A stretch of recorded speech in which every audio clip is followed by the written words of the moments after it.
A picture that you could never see in any other way.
What's up, everybody? Welcome to the stream. How we doing? You good? Wow, I'm really off. What the heck? Hello? There we go. It's like it moves. I think I might have gremlins.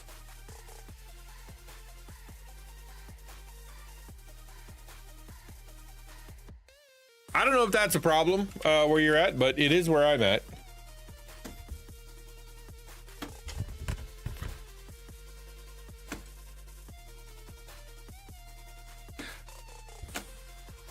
He's funny. I stream and I stream and I stream, and it's like, oh, you forgot this part. Like every day I forget one thing, at least. Like I've been doing this for a while now.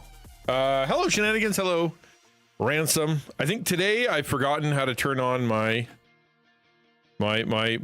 chat, which is weird because I do that a lot. All right, prompter. Oh, prompter's not plugged in. Why is the prompter not plugged in? What? Is it,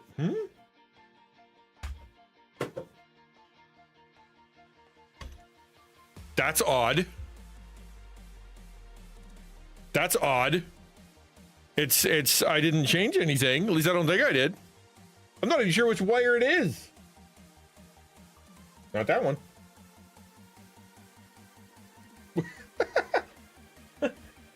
What did I do? That's the microphone. Okay. What the diddle? I think you might be it. Where do you head? Where do you go? No, you're what happened? All right, well, we'll do it the old-fashioned way. Dude, things are just discombobulating. I tell you what. The nargles. I got the nargles. That's what I got.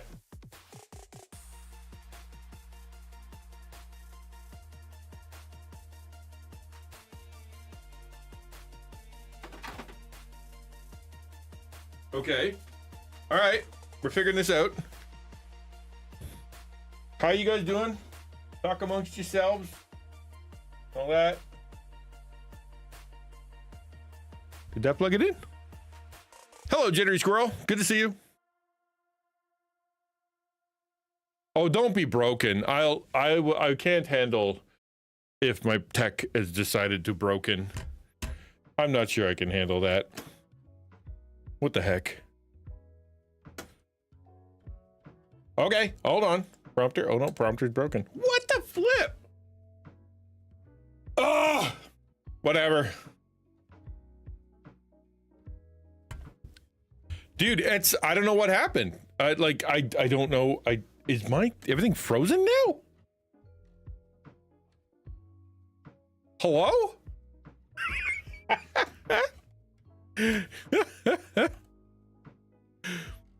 Wow. Tiny bit, and then I can't see anyone. Dude, yeah, you got problems too. Okay, so let's figure that one out. What the heck? We'll deactivate and then we'll activate. There we go. All right, that's something. That's one step in the right direction. The scuff, man. The scuff is strong with this one. Okay, you. What is your deal? Where do you go? I've got wires, man. I got wires for days. You are, where do you head? I don't want to pull too hard because I don't know how far you go. Where do you even go? Around the corner, up in there. Okay, there you are. So I unplug that and I plug that back in. Will it work? Hey, what's the matter for me? Cool. Kind of works. Good. Wow. We're going to be playing a different game today. I'm excited. I'm actually kind of excited for what we're doing today because the plan is we're going to be playing that new Dragon Quest game, but we're going to do something else first. I saw a video yesterday that would look pretty cool. I did a little check on seeing if it, what would it be about, and I haven't watched it myself, but I read the summary of it. So that sounds fun. I mean, dude, I've had people in the hundreds on this stream. So if you want to hang out, by all means, you streak it up. I appreciate it. Okay, let's check and see if I can turn on this monitor yet. Nope, prompter legit broke. All right, maybe it's not the actual prompter. Maybe I got to close the software. Quit the camera hub. That's gonna break things. Ready? Nope, didn't. All right. Now turn it back on. And if not, I'll just give up. I'm good at giving up.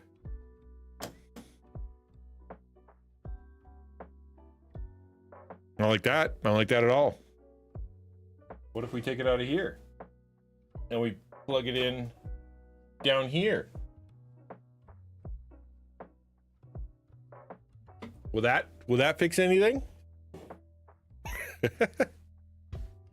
You guys don't know what I'm doing. I don't know what I'm doing. I worked really hard yesterday. Ooh, oh, that did a thing.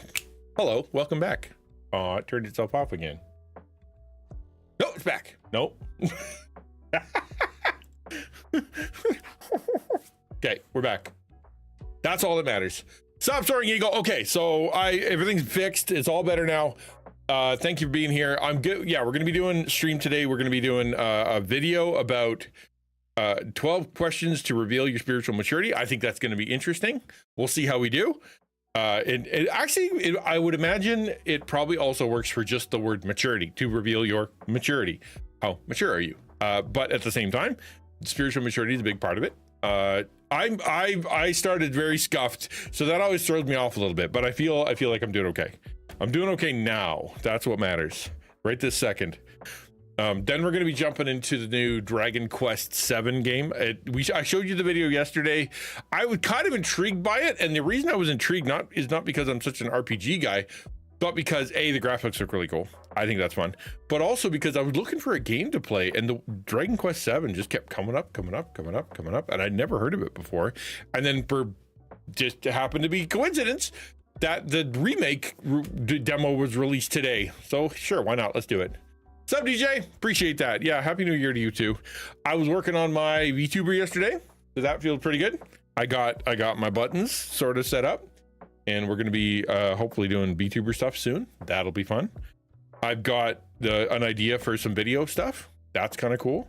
I had a meeting today with some international digital people who are involved in online ministry. And I mean online ministry, like one dude was like, well, I translate the Bible and then I give it to people digitally. And one dude was like, I work in a closed country, and I do digital stuff. I'll tell you, they can't tell you about it. And then someone else was like, I do online mentoring. And someone else was like, I work for the head office and I do all the tech for the head office.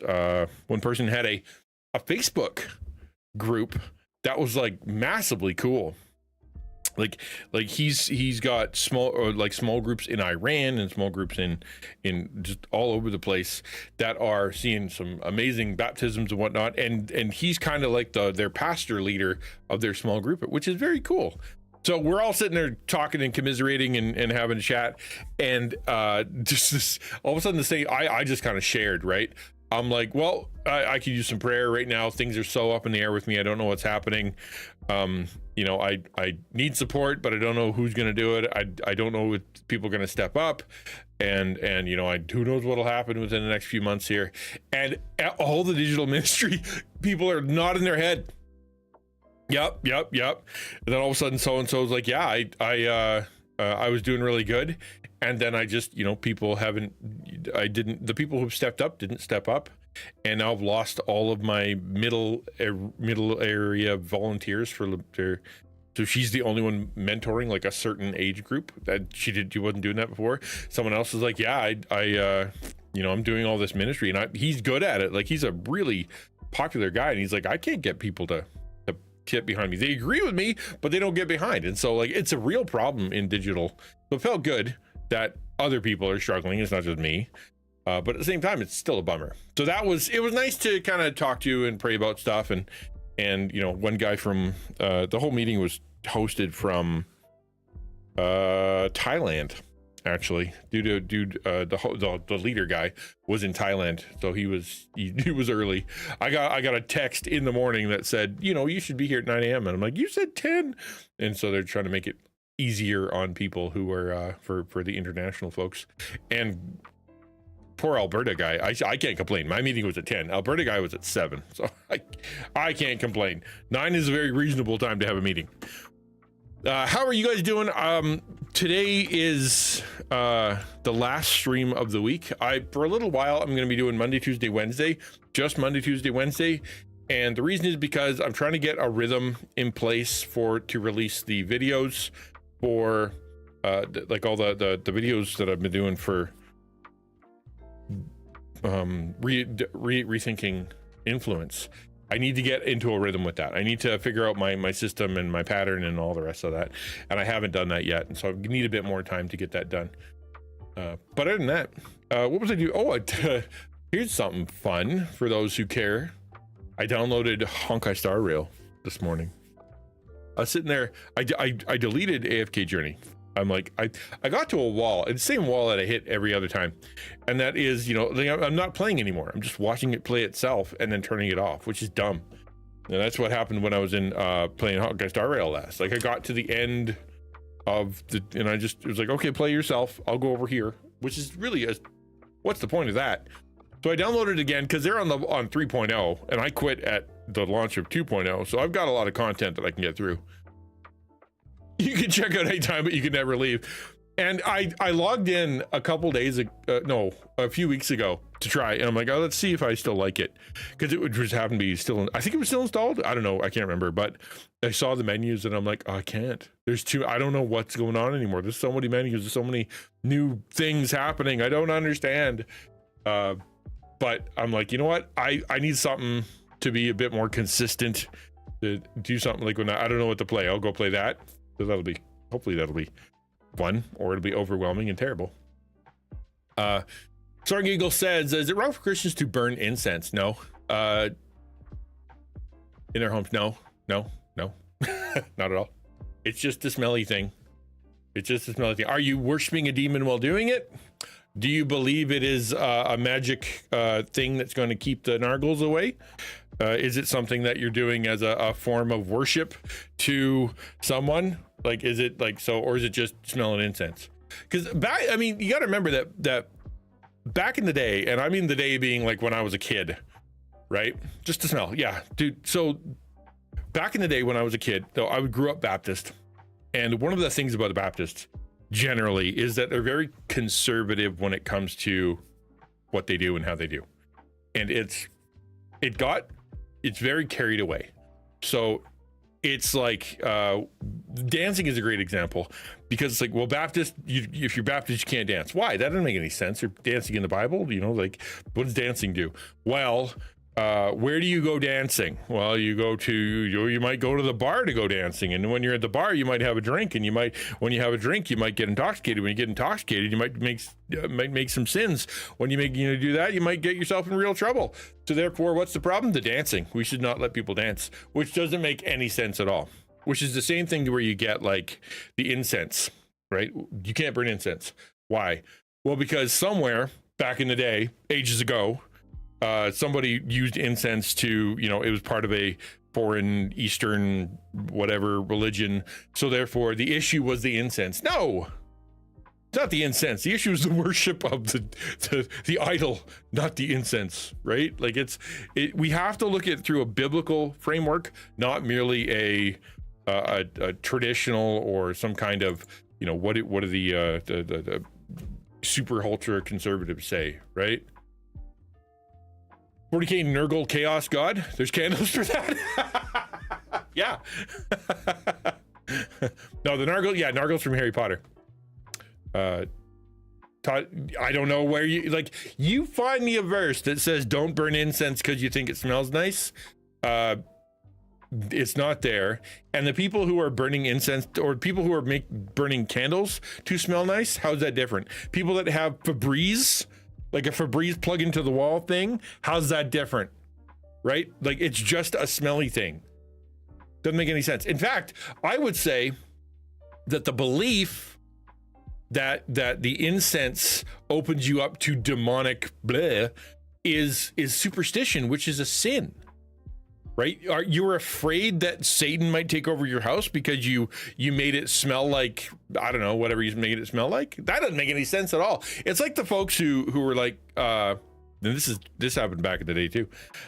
There's like people would go on vacation and then they'd bring back like a cool mask or like a cool picture or like something from whatever, Africa or, India or somewhere, and they'd bring it back and they hang it on the wall because they think it looks cool. Some conservative Christians like, don't you know that demons attach themselves to art, and that's how they transport themselves across borders to be able to infect your house with demons? You should not have that. statue slash mask slash picture slash necklace or whatever. And it's like, that is complete nonsense. Makes absolutely no sense. There is a historical sort of, like, there was a thinking that demons are stuck to a location, right? And like this, you have to stay in these borders. And so therefore you can't. And so how do you get out of your little border? Well, you gotta, attach yourself to a thing. And it's all this mystical BS that isn't in the Bible. But yet at the same time, people get their underwear in a twist. These are the same people who think like Pokemon is satanic. These are the same people who think Dungeons and Dragons makes people go insane. Like, it's stuff they don't know about, stuff that they've heard, stuff that they thought they heard one time that maybe the Bible said because their pastor may have mentioned it. Like, that's just, it's dumb. It's dumb and it makes me mad. I get air fresheners because of the bug spray. Okay, there you go. There's nothing wrong with that. Hello, Nug. Yeah, I guess if anyone was on intimate terms with demon behavior, it would be you. What? Cause why? Sorry, I must have missed something. I'm sorry, that's just a really funny quote, completely out of context. Hey, sis pineapple, good to see you. I have a large Yankee Candle mulled sangria, though it smells like cherries and apples. It smells amazing when I light it. Oh, but sangria is made of wine, which means alcohol, which means bar, which means dancing, which means fornication. So therefore, you light that candle, you're going straight to fornication. No, do not pass go, do not collect $200. That's what I was taught. I was even in that playing demonic games like World of Warcraft has demons in the game. Open a sort of doorway for demons to enter your home. See, that's BS too. Where's that? What verse is that? If you play this board game, demons can enter your home. You are a victor in Christ. He is king. He is conqueror. You've been told that you have power over them. They submit to you. You have strength. They lose, man. Why would we be afraid to play a video game? Because Satan's so powerful, he can destroy your home if you roll dice. Back in the day, you couldn't roll dice. Dice were considered to be voodoo or some jazz. Didn't pay attention to the fact that in Acts they actually did the same thing so that they could choose one of the apostles, but we don't think about that. Like, give me a break. Really wonder how many people know in so much detail how demons behave. It's like they have Satan's phone number and get regular updates. Yeah, they're on the mail list. That's it, right? Okay, demons. If you see anybody playing Monopoly, make sure that you extra demon them. Yeah, it's true. You get older. They're lies, dude. They really are. What's up, Jones? It is. It's just nonsense, man. Rolls a discernment check. I will happily jog in the spot in my living room while smelling my candle and supping Earl Grey tea. Yeah, that's right. Oh, which also smells good. So if it's the smell, then maybe you can't have tea. Maybe you can't have fruit. Maybe you can't have flowers because the smell makes things scary. Let's be afraid of smells now. Stupid. Get a girl to sit on the Pokemon game and let the demons and the cooties fight with each other. Who wins? Cooties versus demons. Yeah, chop off your noses. Yeah, that's the only solution. Cauterize your nasal passages for Jesus. So like I said, if fictional demons in World of Warcraft is more powerful than God, then God's not really the Lord of all creation. Exactly, right? Now, so the way of thinking, right, is be careful with what the stuff you put in your brain. Be careful, little eyes, what you see. Be careful, little ears, what you hear. Be careful, little nose, what you smell. And that is good advice. You should be careful. Hello, good to see you, Langermos. You should be careful about what you look at, because it does. It affects your brain, affects your attitude, affects your beliefs, affects all kinds of stuff. That's true. It's not untrue. There are like if you spend a bunch of time watching violent stuff full of swears and all that kind of thing, it's gonna be easier for you to be cussy. It will, just because it's part of your lexicon now and you hear it all the time. That's just true. But it's not a one-to-one, man. right? It's not a one-to-one. Pushing 60, and I'm just wondering about different things I was taught. I want to draw closer to God and want to do it for my sake the right way. And if you're driven by fear, I can't do this and I can't do that and I can't do this and I can't do that, then your God, like who said? Swag, right? Like your God's really small. Your God's really small. I was told Ninja Turtles were demonic. Then 5 years later, little kids were on the floor in the theater beating each other, but I still wasn't convinced. Yeah. Ninja Turtles, give me a break. Desensitization, not necessarily demonization, right? Yeah, exactly. I love Team NT. Mikey's my favorite. Oh, see, there you go. Now you're in trouble. Ninja Turtles. That's the next step. Is basically what do they call that?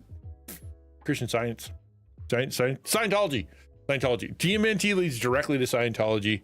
You'll be worshiping Tom Cruise in no time, and it'll be, you'll be toast. It's equal. Everything was demonic. I mean, there are people out there who believe that now. If you bring up Dungeons and Dragons in some churches and, like some conservative churches in the States, they still believe that thing that Focus on the Family said, ages ago. And it wasn't true. It was exaggerated. It was a false report that was about something that didn't actually happen. And yet everybody got their underwear in a twist. I was taught 3 wise men visited the newborn Jesus in the stable, and somehow they magically traveled all the way from the east in one night. Right? Yeah. Yep. I'm glad that when people open up their brains, I did one thing, like for me anyway, as a pastor, for people to look at, kind of go, hey, I was looking at the Bible and this is something that I heard, but I don't see it in the Bible. That's the greatest thing you can hear, man. That's the greatest thing you can hear. I've been thinking for myself, and I've been talking to God about this stuff and reading his word, and I'm coming up with truths from what people discovering I was lied to as a kid. Yeah, great.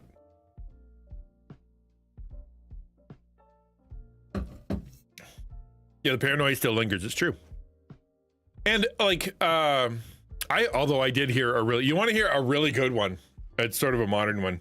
It was said in passing somewhere. I saw it in a short or something. These 3 wise men were Santa. Exactly. Hey, they are in Mexico. Let me see, how do I put this? The AI, if you read the prophecies about the Antichrist, right? You read the prophecies about the Antichrist. You read the prophecies about how the end times is going to go. You will, and then you start looking into what AI does and where AI is going. It starts to open up the possibility. And I thought, man, that's actually kind of a compelling argument that the Antichrist will be an AI personality like ChatGPT. It's like knowing a lot of things and understanding everybody and uniting the world and bringing together one thing. Because it's like just like I didn't go read them all, but I just thought the way that he described it, I'm like, you know what? That could be a fair point. People, if the introduction like ChatGPT 4.0 is causing random people to go into psychosis, then what happens when we hit the singularity? What happens when we hit hello Lightgate? The indistinguishability between it and a human, the Turing test, which I think we have, but at the same time, it's like, have we?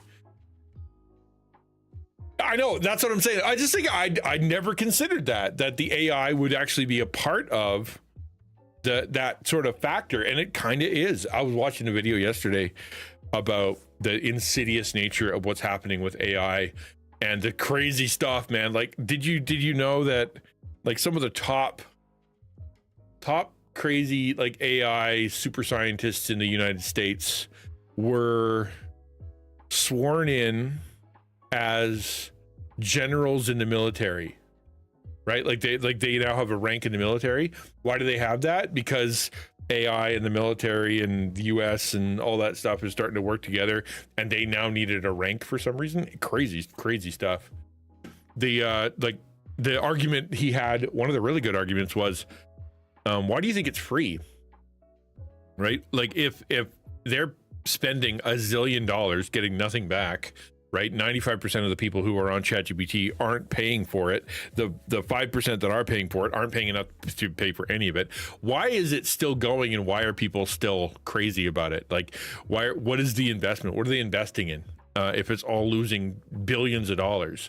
And the answer is, and I liked his answer, it was basically they're amassing knowledge. They're making a framework for understanding the human condition, and to be able to manipulate anybody to be able to sell them anything, to be able to convince them anything, be able to sway their politics, to be able, like, it is a massive amount of power. And if you look at what AI is doing for the people that are kind of losing their mind in psychosis, you end up going, okay, well, but those people are already kind of crazy, so they were already sensitive to it, and they could have been. But then you don't realize how it's affecting you because you're not noticing. The whole point of the people going into psychosis, they didn't notice it. They went nuts and they didn't notice. Once they figure us out, will they be able to make us go nuts? And then a crazy thing, apparently, who was it? Was it Musk? I can't remember, Musk or Zoidberg. I'm going to call him Zoidberg. He are trying to figure out, like, have a patent or have some kind of technology where they're trying to input, be able to deal with ChatGPT using your thoughts rather than having to type. Like, it can read your mind. And then and I'm like, that's crazy. And then you're like, yeah, but a lot of stuff was crazy, 2 years ago. Soaring Eagle says, I really wasn't taught about Santa. Yes, there was talk about him growing up, but I was taught the truth about Christmas. I didn't teach my daughter about Santa, who will bring everything they want for Christmas. Dude, I don't think anybody should be teaching their kids about Santa as real. I don't think you should be lying to your kids. It is really, really dumb. Why would you be lying to your kids, man? That's stupid. Because at some point they're just gonna be like, oh, you're lying. You lie to me. And you worked so hard to lie to me. Especially if you're a Christian. Oh, okay. What about Jesus? Oh no, he's the truth. You've been working really hard to convince me that he's the truth. But how can I know if you're willing to lie to me that much? I don't think it's healthy. Jones says, do I think the Antichrist will fully utilize technology? Of course, yeah. Given the resources, very possible for one man to control everyone. That's the mission. That's, it's like, I sound like I should put my tinfoil hat on, but the way that they're investing it and with the zillions they're spending, it's powerful. I don't want to hear her be mad because Santa didn't bring her gifts. Yeah, agreed, man. It's just crazy. The affording, I think, is less important than the lying, Stream keeps pausing for me. Bad internet at the laundromat. And it paused right when you said, why do you think it's free? And you kind of had one eye squinting. It was hilarious, and I couldn't get a screenshot fast enough. Oh, that's funny. Yeah, I do get to squint. Yeah, I do have that. I don't like the elf on the shelf. That's a lot of it. It's just I don't know. It's not fun. Ironically, we're talking about superstition and truth. That's kind of where we started. But then you move into, no, but we're allowed to lie about Elf on the Shelf. We're allowed to lie about Santa. We're allowed to lie about the Tooth Fairy and about the Easter Bunny. Those are all good lies because everybody likes them so much. And it's like, nope, like that's terrible.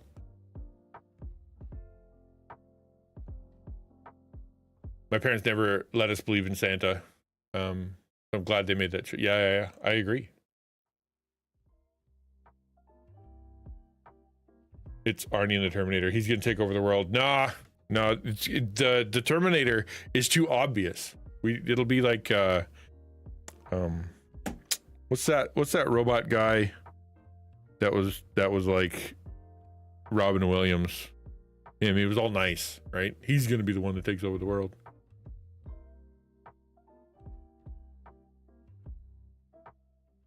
Jittery says, look, I'm already terrified when I have a thought, go to Google it, and it comes up as the first search prompt a few letters in, right? Yeah, I know.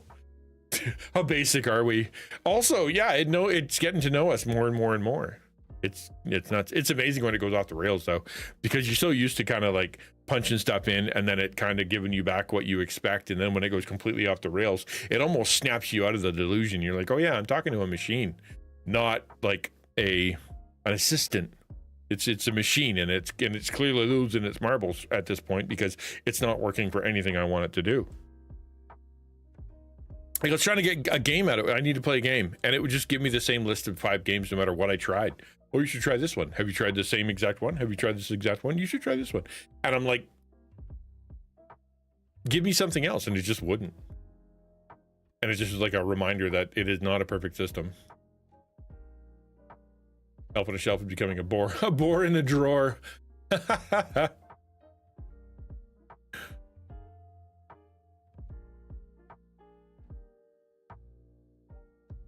I wasn't sure if you were pausing for dramatic effect. Yeah, I've done that. I've sitting there and watched an anime where nothing moved. All I heard was audio, and it was like 30 seconds. And I'm like, surely something should be moving. Like, normally I get that there's a pause so they can save some animation budget, but this is too long. And then I rebooted. Turned out that my screen had just froze, but I was willing to sit there and listen. People bowed and prayed to the AI god they made. Yeah, right? Yeah. My dad didn't necessarily break the illusion of Santa, but he did say that he and Santa had an agreement, something along the lines of Santa didn't come and Dad didn't practice his Second Amendment rights. That's funny. Pitter patter on the roof, and I'm gonna load my gun. Yeah. If I have kids, I'm gonna tell them Santa was a real life saint, and it's better than a big fat man in a red white suit. Yeah, nothing wrong with that. That's what we did. Why is everybody talking about Santa? Well, let me tell you about Saint Nicholas a little bit. That's where that came from. What should I tell my friends? And that was a hard question. My friends say Santa's real. Am I supposed to? Should I argue with them? And I'm like, that's a hard one, because if you have the kid that is disillusioning all the other children, then you turn out to be the bad guy and everybody's mad at you. I'm like, well, don't lie to him. Don't lie to him. And if you have the conversation, stick to your guns, say, this is the truth, or just kind of go, you know what? I don't want to talk about that. Go talk to your parents, because otherwise, you're not going to lie about it. And you're not going to lead them into error. You're not going to, try to participate in their own lie. But at the same time, like, as a kid with another kid, that's a lot of responsibility. Venice, it is good. Reindeer. My parents did Santa with me, but they didn't really push it on, and I never held it against them. That being said, I don't think I'd do Santa for my kids. Yeah, I don't think any reasonable Christian should. Doesn't make any sense, right? You can make an argument for Halloween, because the argument for Halloween is, it is I can engage in the culture, and I can meet my neighbors, and we can go hang out, and we can have people at the church, and we can have candy. Not a big deal. It's a night to dress up, which is, dressing up is not a problem. The sketchy part is the sort of the worship of death, and all the spookiness and the scariness and all the rest of that kind of gets in your brain. And then the sort of the salacious sexual side of it is gross too. You kind of go, yeah, that's not really what we want. So let's do the fun one. So I like my kids, we didn't participate in any kind of like trick-or-treating. They didn't go, but we did dress up and go to Awana. They did dress up and go to a friend's house, right? So it was like we tried to skirt down the middle. I don't remember how my folks tackled Santa, Easter Bunny, etc. I think we knew it was pretend situation for fun, but we were taught the true origins. Yeah, there you go. See, that's smart. It's silly, it's fun, but it's not real. Nothing wrong with that. Kids live in make-believe world, and I think it's okay to tell them we can pretend and go along with the fun of it, but without putting Santa out there as real. We do that as adults anyway. Yes, there it is. Like, there's it. I kind of get what you mean. I definitely leaned way more towards what I say to my kids will be the truth, right? Or I will wink extra hard when it comes to, this is me being silly, wink, wink, so that they know. It's like, I just don't ever want them to think that I lied to them. If there's one thing I want them to know is that Dad tells the truth, because otherwise you've lost credibility. I was too big for a kid my age back then. Sometimes I got skipped for trick or treat. Not for you, you're too big. That's rough. No, I needed extra. You don't just look like this. You got to maintain. Santa presents were stuffed in the stocking. Yeah, my mom had presents from Santa and Rudolph and Mrs. Claus. You know, it was all very silly, but it wasn't, you know, we didn't, I don't remember when I stopped believing in Santa, or if I ever really believed, or if it was just something we were silly about, you know, and just, I think that probably would, I can't remember. Let me tell you a true story. When my daughter Angelica was 5 years old, she was invited to her cousins for a Christmas party with young children, 3 to 10. Well, the kids got very excited about Santa, and we had to go get her from the party. She got kicked out. She made all the kids upset, and even the 10-year-old was crying because Angelica told all the kids there was no such thing as Santa. Yeah, that's the risk, right? Exactly. Well, don't lie to your kids, and then you bump into somebody who tells the truth. River says, I've always had a good separation of fantasy and reality, so I knew it was potentially a legend, but I knew that Santa wasn't real. I knew all the Santas I met growing up. I can pick up a voice or eyes for anyone in the costume. Yeah. I know who that is behind the costume. Exactly. If it's for fun, sure. Don't take it a big deal. Sure. Same thing with the incense, as we were talking about before, right? It's just for fun. It's just to make things smell good. Sure, light it. But as soon as it becomes more than that, right? You light it to free yourself from the demons. You light it because that's the only way God can hear your prayers. You light incense because it keeps the nargles away. What, like that kind of stuff? That's dangerous. It's not the incense. It's what you're believing.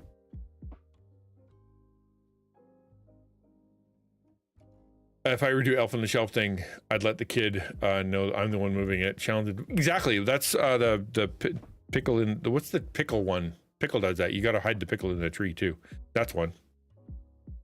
So today the plan is we're going to be going through a video called 12 questions that quickly reveal your spiritual maturity. We're going to kind of go through each one and then have a little talk about it, and then we're going to jump into the other game.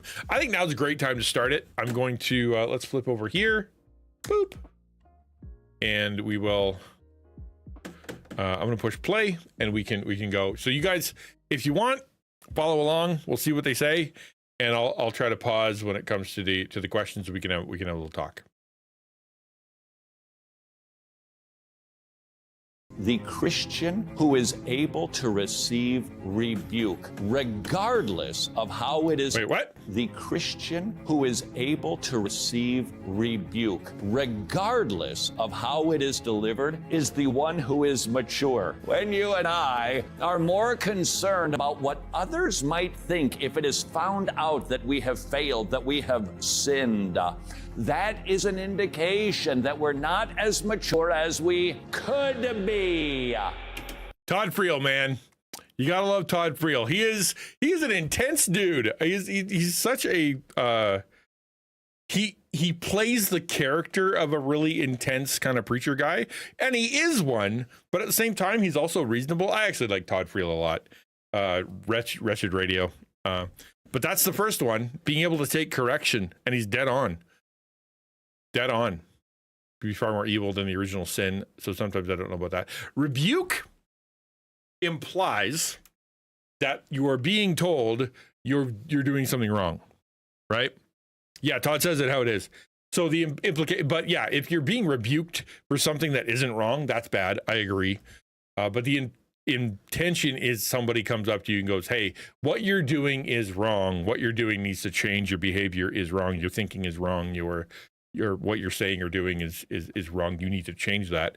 A mature person goes, yeah, okay, let me look into that. Let me think about that. Okay, I should change because I don't want to lead people into error, because I don't want to live in superstition, because I don't want to, be wrong, because I don't want to dishonor God, because I don't want to, hurt my family. Whatever it is, that rebuke that's coming allows you to go, okay, that's valid, which is why you should check it with people, like you said, right?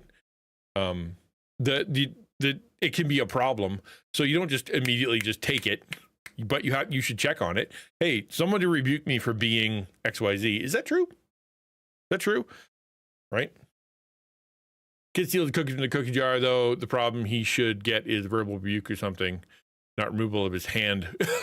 Well, that's severity, right? He's not talking about severity of the rebuke. He's talking about you can accept a rebuke, right? You just got an immature person goes, you can't tell me what to do. You don't understand my situation. I'm smarter than you. You wouldn't understand. I've got lots of good excuses for the things that I do. You have a bunch of problems too. You're not allowed to tell me things because you have problems too, right? That's what an immature person does. A mature person goes, yeah, let me think about that, or that's something I should definitely consider. Rebuke for wearing red, so now he's all black. I always wear all one color, apparently. Yeah, I just choose a color and I go with it. What's the real meaning of the word rebuke? Rebuke, I mean, I don't, my brain isn't defining, but essentially it means to have someone tell you that you're doing something wrong, right? You are being told specifically that you're doing something wrong. What's the dictionary definition? Let's find out. Is there some nuance I'm not getting? To rebuke is to express sharp disapproval or criticism of someone because of their behavior and actions. Yeah, exactly. Someone tells you they don't like what you did. The question is, why don't they like what you did? That's important, right? I don't like what you did because I don't like it is not as good as, I don't like what you did because it's wrong, because it's illegal, because it goes against the Bible, because you're hurting yourself, because you're hurting others, because the effect you had on XYZ was extremely negative. That's the problem. As opposed to, I really wish you wouldn't this because I personally don't like it. That's still a rebuke, but is the question, is it a valid one? Also depends on what the rebuke is. If someone tells you it's sinful to light a smelly candle in your house and you should repent. Yeah, exactly. That's a very good point. Like it needs to be based on something. It should be illegal, or it should be immoral, or it should be unbiblical, or it should be clearly demonstrated that it's harmful to others or to yourself. And if it's not, if it's just someone's personal opinion, they can shove it up their butt. If it's bothering them, this is the way the Bible, kind of says it, is if it's bothering them, then you go, okay, I won't do it around you. Right. That's the way the Bible kind of does it. Is fine. I will respect you by not but I'm not captive to your conscience. You have a problem with that. It's not a problem for me. It's not unbiblical. I don't have a problem telling you, I'm going to do it anyway, but I just won't do it around you. That's the right way to approach it. Jittery Squirrel says, for example, I've said this in a few different circles. I've had an issue with trying to keep this PG, adult entertainment, and no one has held that argument against me. It's helped me fix the issue and grow. Porn is what you mean? I've had an issue with porn, and no one has held that against me. What? They should. Porn bad. Porn wreck your brain. It's maybe I misunderstood what you're saying. It's okay. We're PG-13. My stream is PG-13. I forgot to put that in. I took that out of the my tags. I'm gonna put it back in. PG-13 stream. There we go. Oh, PG-13. Oh, they can't have dashes, you silly goober. There you go.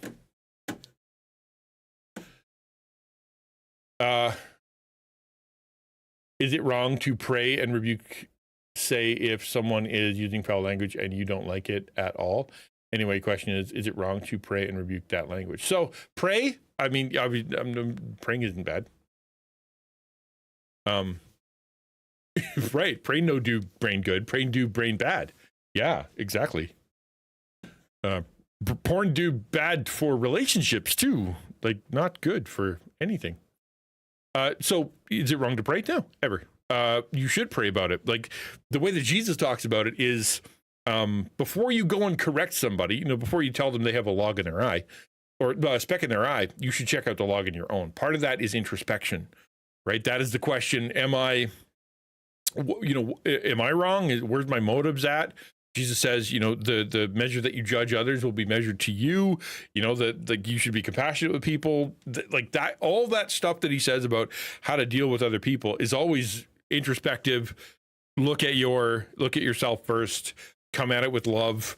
Come at it with compassion. Come at it with truth, obviously. But it can't, if you shouldn't be a hypocrite about this, right? It needs to be something that you work through too. Does that mean you shouldn't ever do it? No, it does. It means that you got to be careful when you do. They let me know it was bad, but that was about it. It is bad. The hard part with porn, I think, the reason that this is a great thing that I heard someone say, why does the government have such a hard time, just making it illegal? It's because they're all participating in it, right? Like you look at the Epstein files and all the rest of that. Not that I know what's in them or anything, but like clearly there's a massive amount of people that are in power that are just gross. And so when it comes to, hey, why don't you get rid of the gross stuff, make the gross stuff illegal? Their answer is, well, then I wouldn't be able to do it. I'd get caught, and I don't want to get caught. Which is, again, hypocritical, right?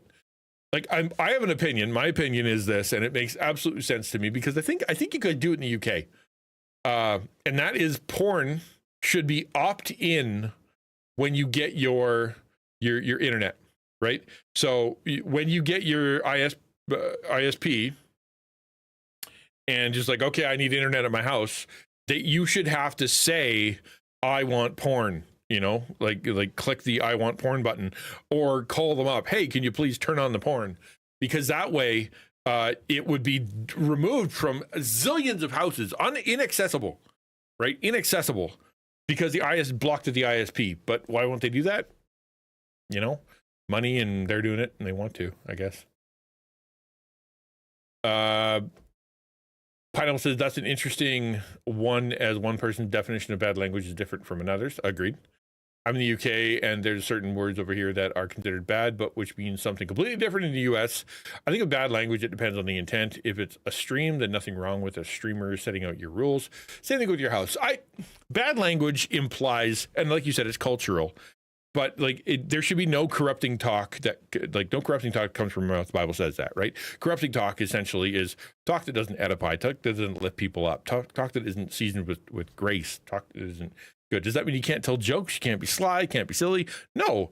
But when people walk away from a conversation with you, they shouldn't feel worse because you use bad language. Also, profanity by its nature is something that is it offends. It offends. One of the problems we have in society right now is it's really hard to offend people. It is really hard to be aggressive or to use aggressive language because we're always there. Everybody is always at level 9. So how do you express something really serious if everybody starts at level 9? There's nowhere to go. I think it has to do with like how are people affected by what you say and what was the intention behind your words. That matters more. That's like gossip. Gossip's a great example of something like, how do you know when you're gossiping? The main way you know that you're gossiping is because the story that you're trying to tell isn't to help somebody. It's to embarrass them or to hurt them or to make you look better, right? If you say, oh, did you hear that, so-and-so is XYZ, and you're doing that because you want them to look bad so you look better, you want them to be embarrassed or them to be ostracized, or you want something bad to happen to them, or you just want to look like a cool person, then you're gossiping. However, if the intention behind it is we need to do something about this, so-and-so is bad in some way, let's go help that person, right? Then you're not gossiping because you're actually actively trying to move into that guy's life for help, but you're trying to recruit someone else to come and help you. That's not gossip. Gossip is insidious by nature because of the intent behind the story. You could tell a story to somebody and it can be not gossip, right? It's not, don't ever say anything about anybody ever. That's not gossip. It is the intention behind the gossip that makes it gossip. Does that make sense? I think in the same way, foul language, right? Foul language, it's very much about intent. but it's also about, cultural sensitivity to know that those words hurt people. When I say they don't hold it against me, I mean they didn't use it as a weapon against me as a tool to bully or demean. Oh, I see what you mean. You weren't ostracized from the crowd because you admitted that. That's good. We should be able to admit our sins to each other. That's what James says, right? Confess your sins to one another. Yeah, we should be able to do that without feeling like the people are gonna flip out and leave us. That's one of the hard parts about being a pastor, because say you do get caught in sin, say you get caught in something you shouldn't be doing. Who do you tell? Right? Who do you tell? Because if you tell your elder board, they're going to be like, well, then you're fired. You tell your church, they're going to be, well, then you're fired. And you tell your denomination, you go, well, then you're fired. And you tell you tell anybody, all of a sudden there's massive consequences to it. And it's like, instead of getting help, or instead of getting counsel, or instead of getting grace or whatever, a lot of times it's just you're booted, and all of a sudden you're sitting by yourself with the same problem, still with the same issue, not being helped. But now you don't have a church, you don't have a job. It kind of lends itself to you wanting to keep it secret, because if you tell anybody, you're not just losing your job, you're losing your ministry, and you're losing your reputation, you're losing all of it. So it's huge. It's a huger deal than if somebody at the church admits the same thing. I'm not saying they shouldn't. What I'm saying is it's got big consequences. Tell me never. I don't want to hear it. Not supposed to tear each other down. Yeah. They've offered prayer a number of times to help me with that. Oh, that's good. See, that's good. Yeah. But have you said, when it comes to porn, not that we're talking about that necessarily, but the litmus test for me about how serious you are about porn is to whether or not you have done what is necessary to block it from your house or from your device. That's a litmus test of how serious you are, because there's ways to do it. You can lock it at the router. You can give the password to someone else. You can get software that shows everybody what you're doing. You can take all those apps off of your phone. You can turn on child protection stuff. All these things are available to you if you don't want to do it. However, if you don't turn on those blockers when you have a problem, but you keep talking about how you don't want to have the problem, I don't believe you. What I hear is, I wish I could have forgiveness and lack of shame without having to actually change, without actually having to repent. Because repentance means changing behavior, turning around, going the other way. Turning around, go the other way with porn means block the porn. You can't have porn. You can't even go there. There's no way to get it. Right? But if you're like, oh no, I can totally get it anywhere I want. And I know all these nerds are like, man, I can get it, however I want to get it. I always know my way around. Sure, but you always also know how to block that part too. Right? You if you know enough how to get around it, you know enough how to plug that hole. And so therefore do that. Well, that's really inconvenient. Yeah, well, you're sucking death into your soul. That's kind of bad too, don't you think? You also pray that you don't have a reaction to it. That's one thing that stopped that issues for male, I know. Yeah, I mean, if it's hard not to. Like it is everywhere in society, and you are a human being, and you have biological drives and urges and eyeballs. But it can be really hard to just plain old avoid. But yeah, if God's willing to help you out, and he does. He talks about how some people are able to, Paul talks about how people are able to not, quote unquote, burden with passion, so they can stay single. God lets some people have that gift. We want to make sure that we keep our eyes on Jesus, the author and finisher of our faith, and not simply how we are doing. Having said that, we still do well to check out, on occasion, our Christian maturity. Thank you, Rick Thomas. Once again, rickthomas.net, simply the best at taking theology and applying it to life, emotions, feelings, will. Absolutely spectacular. And this particular presentation, allowing us to examine our Christian maturity, is no exception. Here's what Rick wrote. Rebukable people typically have humble and wise perspectives about themselves. They are rebukable because they have been rightly informed by the gospel. Yep. And the rightly informed about the gospel part is they understand that, what sin is all about, the danger of sin, the consequences of sin that caused Jesus to die and caused you to be separated from God. Jesus died on the cross for it. All that stuff was a result of sin. And so therefore you want to distance yourself from sin as much as you can, which means that when someone says, hey, you're sinning, you go, oh, and then you stop. That's the idea. All right, have a good one. See, a bunch of verses. That's right. The Christian who is able to receive rebuke, regardless of how it is delivered. No, I didn't, Dirty Squirrel.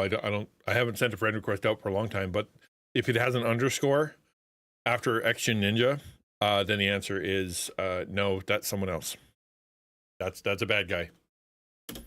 Is the one who is mature. So that raises about, 12 questions that we can try to answer to see if you and I are rebukable. Ready? This could sting a wee bit. Question number 1 from Rick Thomas. Can you be rebuked? Can you receive the corrective observations of others? So there's your first question. Can you be rebuked? So and I think you come down to the question, have you been rebuked? And how did you respond to it? Right? So the person who can be rebuked is probably somebody who has been rebuked.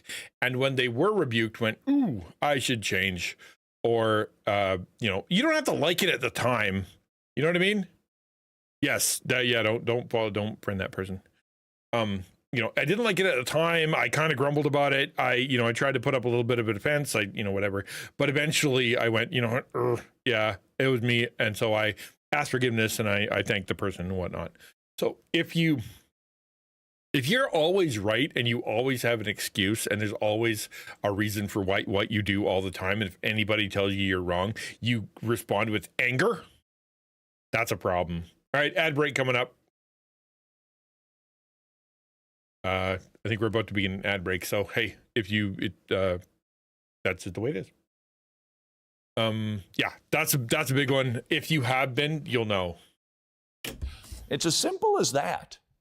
If you have been informed by the gospel that says, no, you can't. There is nothing you can do. Nobody pleases God. Nobody does good. No, not one. But Jesus died for me anyway. Whoa, that allows you to be rebukable. That's the connection between being the proverbial wise man who receives and actually seeks out correction from others, even a rebuke, even if it was delivered in nasty fashion. Why? Because I've been informed by something greater. Yeah, and that's it. Their delivery, a lot of people complain about that. Well, they didn't say it right. They were mean when they said it. They were just trying to be mean. Well, okay, I get that.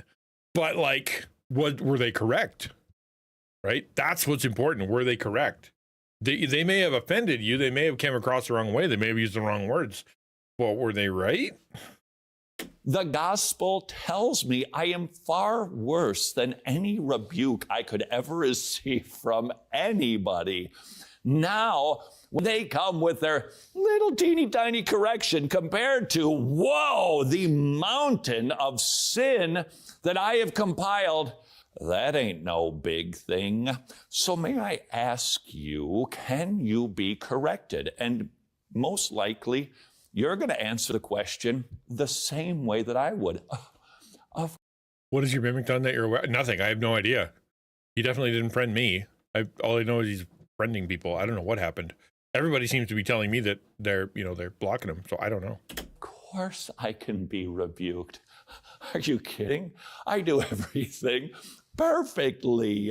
If you answer the question the same way I did, it's time for help. And there are two places to get it: your family and your church. Ask your wife, ask your husband, ask your kids, can you come to me and correct me? And if they respond by going, Yeah, honey, I can rebuke you. Then you've got your answer. I don't know is the answer to that question, Jittery Squirrel. I've never heard anything. If, for whatever reason, you're a little afraid to do that at home, ask people at church. That, too, is a school of character, and that is why we do the one another's with one another, so that I can help you see yourself the way the rest of us see you. Once again. This is actually one of the reasons that people don't like church. People don't like group. People don't like going to a small group. People don't like reading the Bible. Is because it's telling them stuff they don't want to hear, right? Stuff they know is true, stuff that they've been convicted about, but stuff that they don't want to deal with. And so they go to church and they listen to a sermon. And for some reason, the sermon's always about them. And they, it's like, no, you're just feeling conviction. And then you go to small group. And those people are so judgmental. Well, probably not. Chances are they're just, they're dealing with sin and they're talking about it. And then, and I don't want to read the Bible because every time I read it, I feel bad. Well, that's just called conviction. There's a lot of conviction probably. There is, to Swag's point, there is this thing called spiritual abuse where people manipulate the Bible and they use the Bible for, to beat on people. And while that is true and that does happen, that's not what we're talking about. I'm talking about people who are being told something that is legitimately something they need to deal with, and they don't want to, and they're just hoping they can la their way out of it, right? Let me ask you, because this is the key, this is the crux of Christian maturity. You want to know if you're down low or on the upper shelf of Christian maturity, can you be rebuked? Question number 2. When you are reproved, how do you initially respond? We already talked about that. What's your response? Do you get angry? Do you get sad? Do you fight? All the rest of that stuff. That will show your maturity. A mature person, as he said, the way the Proverbs talked about it, is they go seek out. They go seek counsel. They look for people who are going to tell them the truth. The people who are immature, people who are foolish, they look for people who will tell them what they want to hear. But a mature person goes and looks for the truth. And so when they get told the truth, even if the truth is something they don't want to hear, an inconvenient truth, then that means that they go, oh, okay, I should change. That's how they respond. However, if you are avoiding truth and you're running from people who want to tell you the truth, and and then someone comes and gives it to you and you don't like it, you're going to get angry, you're going to get sad, you're going to defend, you're going to do all kinds of stuff because you're immature. Now, maybe you've jumped the gun already. Okay, fine. Maybe I don't respond great initially, but I get over it after a while, and I think about it, and then I try to make a correction if I think they're right. That is why each one of these 12 questions is coming at question number 1 from a different angle, because it helps us to see how we are really doing. If you do not receive correction immediately and go, oh, this is going to help me in my Christian maturity, you're not as mature as you should be. I don't know, man. I get it. Someone comes up and tells you off, or you're not receiving it with, oh, wow, that was great. Thanks. That's a little weird. I get what he's saying in that, if you're caught or if this is a problem or they point something out that you didn't know was a problem, you kind of go, oh, wow, yeah, I should work on that. Okay, yeah. But I'm not sure anybody's going to be like, wow, thanks so much. Maybe everybody's just better than me, though. Tried physical therapy today for the migraines. Therapist wanted to measure the range of motion in my neck. My neutral position of my head was not normal, so I do not have my head on straight. There you go. See? Now it's been medically proven, Ferrick. Exactly. Please note, this does not mean you're not a Christian. Don't go into that ditch. But if your immediate response isn't to say, rebuke, one of the best things this is going to help me be more like Jesus, then you're simply not as mature as you could be. Self-deception It is the cloud we all live under because of where we are at in the history of salvation. If you recall, before eternity began, God had a plan to save sinners. In the beginning, God created the heavens and the earth perfectly, knowing full well that our federal head, our representative Adam, would sin. Why? We hear the promise immediately in Genesis 3:15, because I'm going to send a seed who's going to crush the head of the serpent.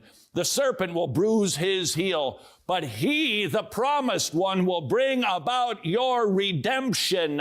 Then the entire Old Testament aims toward the coming one, the long-expected prophet. Matthew announces, he definitely has a style. This is the king. This is the one that the Old Testament has had its eyes on. When you look at the genealogies in Genesis and in Exodus and in the book of Ruth, this is the next question. We're simultaneously, Next uncanny.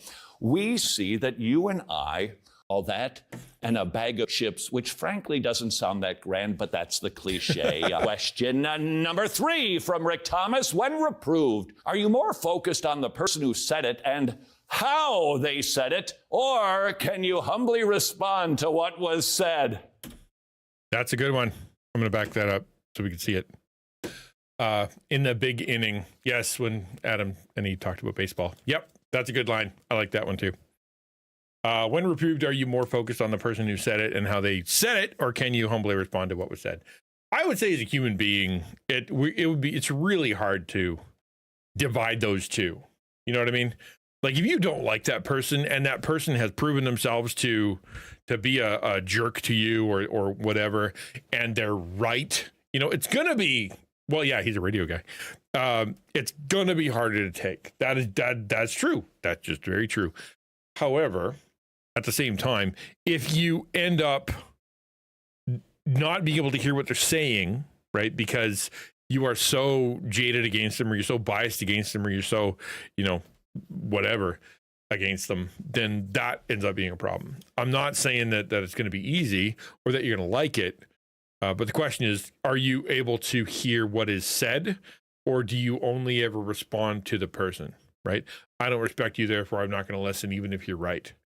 Because it should be, if they're right, regardless of where it's coming from, they're right. Respond to what was said.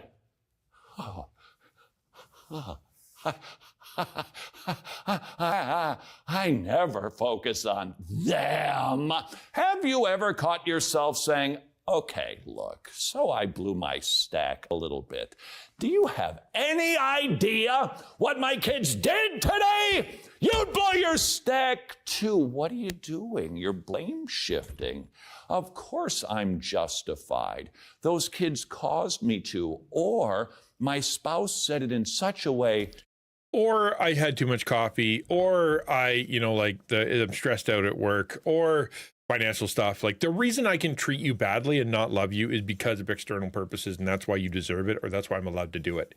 Those things, yeah, you got to be careful with that, because if you're dealing with another person and you're hurting that person, or you're sitting against that person, or whatever, and then it's pointed out to you, and your response is, I'm allowed because stimulus external that isn't them, right? Then that is terribly unjust. Not only unjust, it's mean, right? It's downright cruel to be able to say, I'm allowed to punish you and hurt you because I feel like it right now, because my feelings are off because of work or anything else. It's so unloving, right? It didn't please me, therefore I'm justified in sinning. How you doing? Question number 4. Do you pursue the reproving care of your friends? That's a hard one. Pursue, right? Like, if pursuing and asking the question, hey, am I, is there anything off? Do you see anything off about me? I'm going to be having a conversation next week, a week and a bit from now, with somebody I called specifically because they are an expert. They're a good person. They're a godly pastor, and they're someone I need to hear from about, ways that I'm screwing things up. It's hard to do, because if you have a history of abuse, right? If people have hurt you, religious abuse, like kind of what Swag was talking about, if the pastor was horrible, or when you were growing up you had an abusive mom and dad who used spiritual abuse, like that's bad. So it means you're going to run away from that, because it's going to trigger you every time somebody talks about how, quote unquote, God is mad at you because of what you did. It sounds manipulative, but that we can't avoid it. We can't just decide that doesn't exist in our life, because we'll have blind spots. We need to have people in our life that can come up to us and go, you know what, dude, you're off. This is wrong. What you're saying is wrong. I have an advantage in being a pastor and being a pastoral counselor, because people will come to me, hey, I thought this and I did this. What do you think? What does the Bible say? I can say that. But when it comes to, like me being able to go to people, I have to go find them. Yeah, I can't people, it just won't just happen. You got to go pursue, that's the right word. Go look for the reproving care of other believers. It's hard to do. Which, by the way, is also one of the problems with the loneliness epidemic and the friendship drought, is that you're left twisting in the wind when it comes to your sin. Being lonely, being alone, not having friends, not having a group, not having a church, not having a small group, et cetera, right? Is also dangerous spiritually, not just psychologically, not just mentally, not just emotionally, not just physically, but actually spiritually too. What I was talking about with people who get rebuke and biblical correction, but call it spiritual abuse because they don't like the feeling of conviction. Yes, absolutely. You're 1,000% true. And that's, that's what we're talking about. People who have experienced that, but then they can't get the good one, right? It's kind of like someone who dates someone who's terrible, and then dates someone who's terrible, and then they meet somebody who's good, and they can't, like their brain won't let them see the good.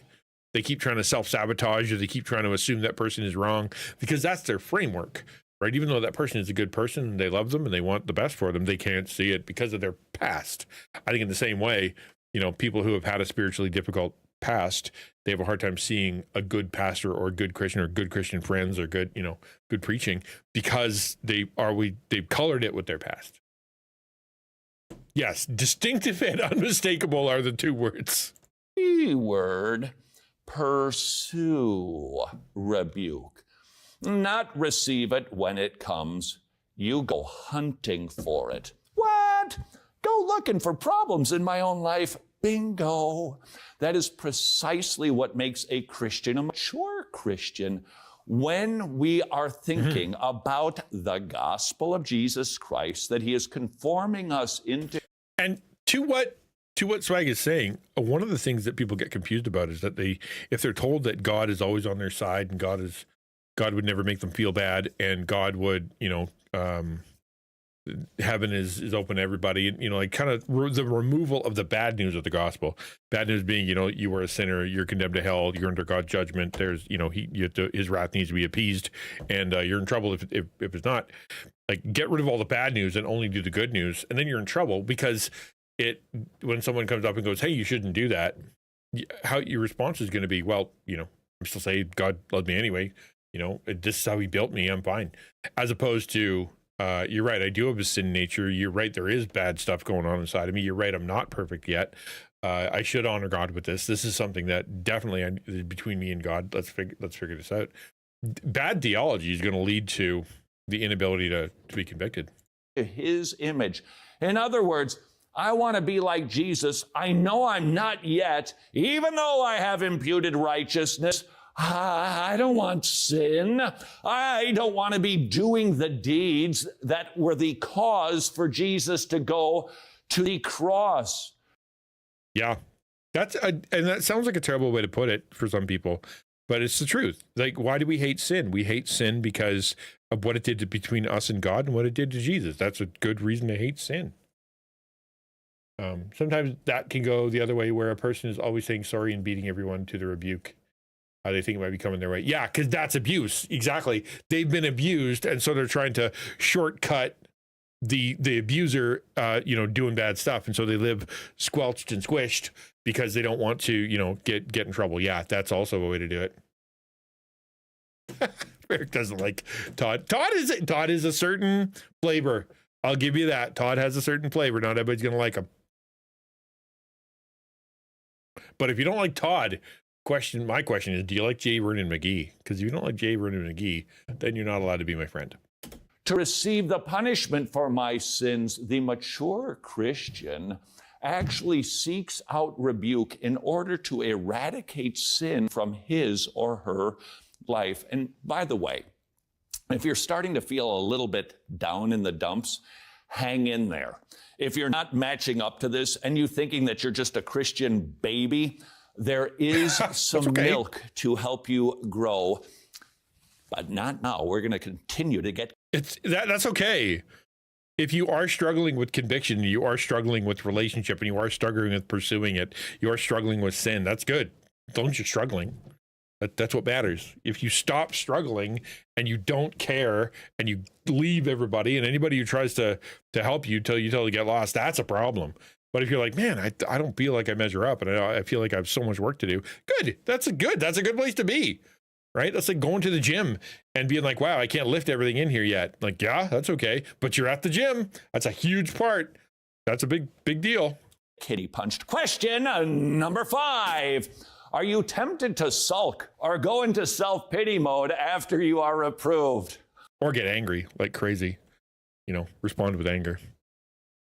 Self-pity mode after you're reproved, woe is me. I think a lot of people, especially those who have mental health issues or those who are struggling with loneliness or whatever, because you want people to like you and you want people to be friends. You want to feel valuable and you want to feel like people care about you. And so if somebody cares about you enough to tell you you're wrong, then you could easily take it as they don't want to be my friend, right? They don't like me. Hey man, good to see you. New evidence of Bigfoot. Today, if they got pictures, I'll believe it, because today the pictures are going to be in 26 megapixels, high resolution. Oh, man. Do you do the old silent treatment? Anybody else? Somebody tells you you've biffed it. Somebody tells you, yeah, you maybe didn't do that the way that you thought you did that. I've been noticing in your life, hey, you know what I saw you doing? I'd like to tell you about it. And you listen. Mm-hmm. Mm-hmm. Fine. Yeah. No, thank you. No, that's great. Thank you. Mm-hmm. No, I'm not going to talk to you. Because inside, I'd basically like to put a dagger in your back. That is what we say when we go silent and sulk. If that describes you, then you are not as mature as you could be. Sometimes that pitying might come from a place of, it's not what I said, but how it was said. And you're right. And that's why we talked about before, right? That idea of, can you accept rebuke regardless of who it's from? Can you look for the rebuke rather than the person? But that's why I said, yeah, depending on how it's delivered and who it's delivered from, it's going to matter.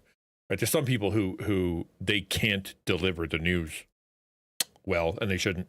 I think if you look at Matthew 18, where it talks about, how you deal with division and how you deal with like relationship issues, it's very loving and it's very relational based, right? If you got a problem with somebody, go tell them. Right? It means you have a prior relationship. It means it's that you actually want to, be in a proper relationship with them, because that it cares about enough that you actually care that they have a problem, or that you have a problem with them, and you want to go deal with that. So work on that. And the second one is go find, family and friends, people that are mutually care about both of you, mutually care about them.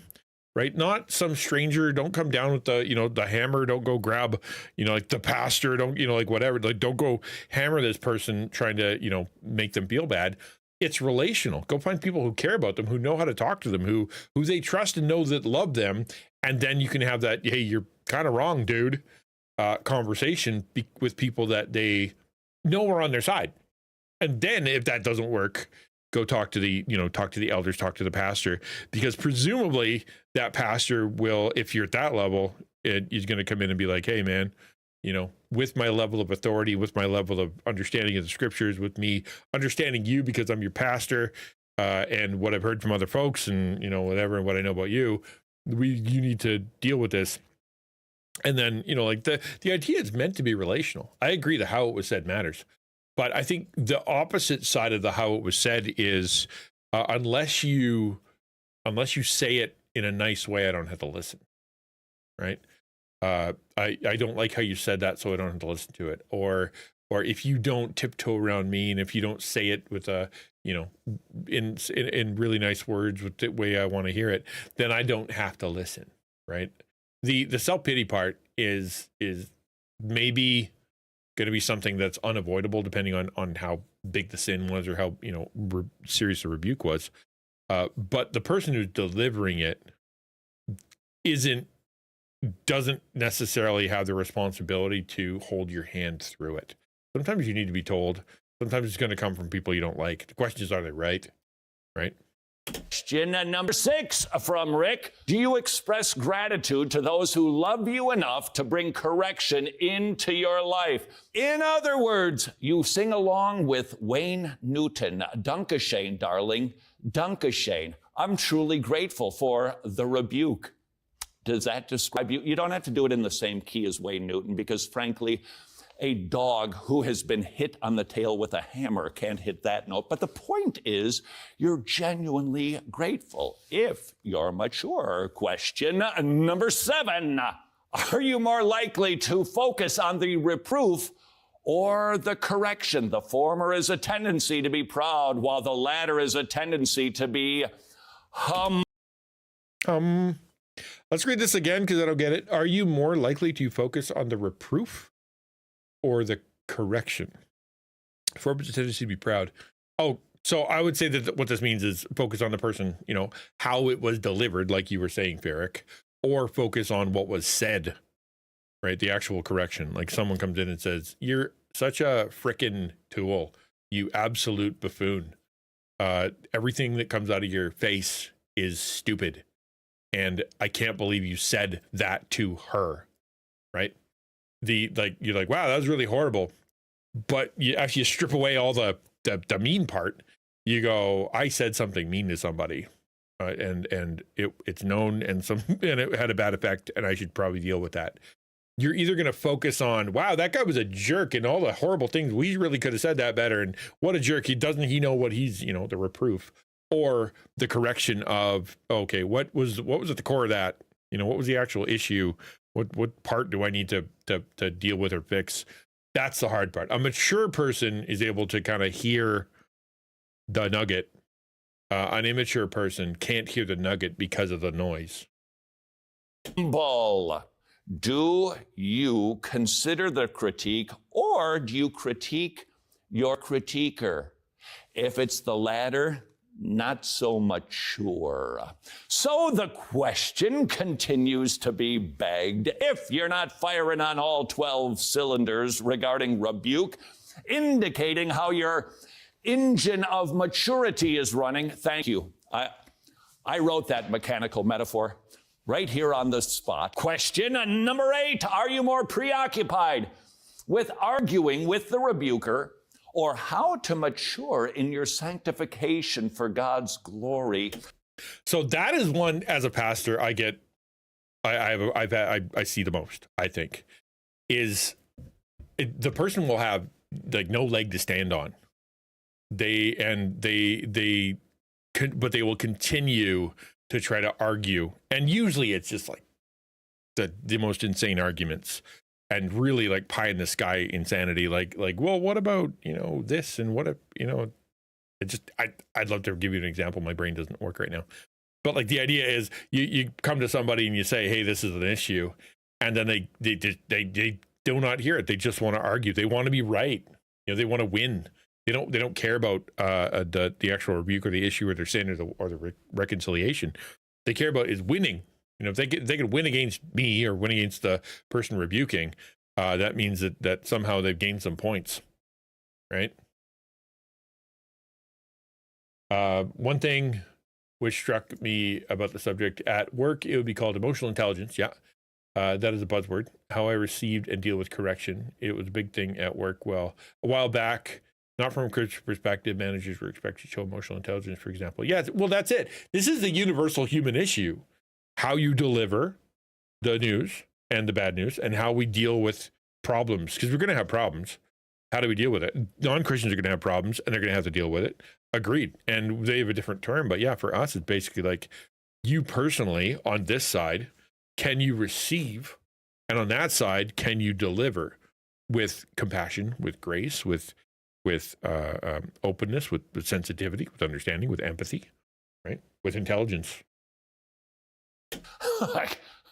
I'll deal with that later. But first, let me just tell you what your problem is. Uh-oh, Scooby. If that sounds like you, you're not as mature as you could be. Question number 9.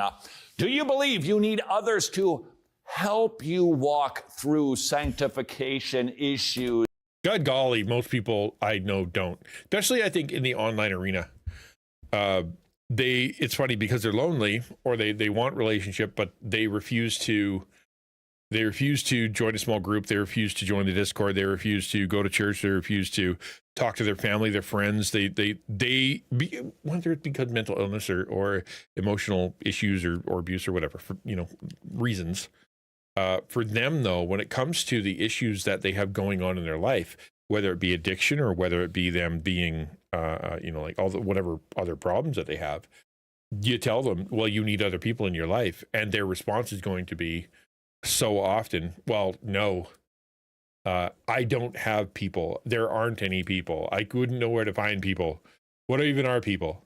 And you're like, well, have you tried church? Have you tried calling, talking to the Discord? Have you tried calling anybody? You tried talking to a doctor? Any of that kind of stuff?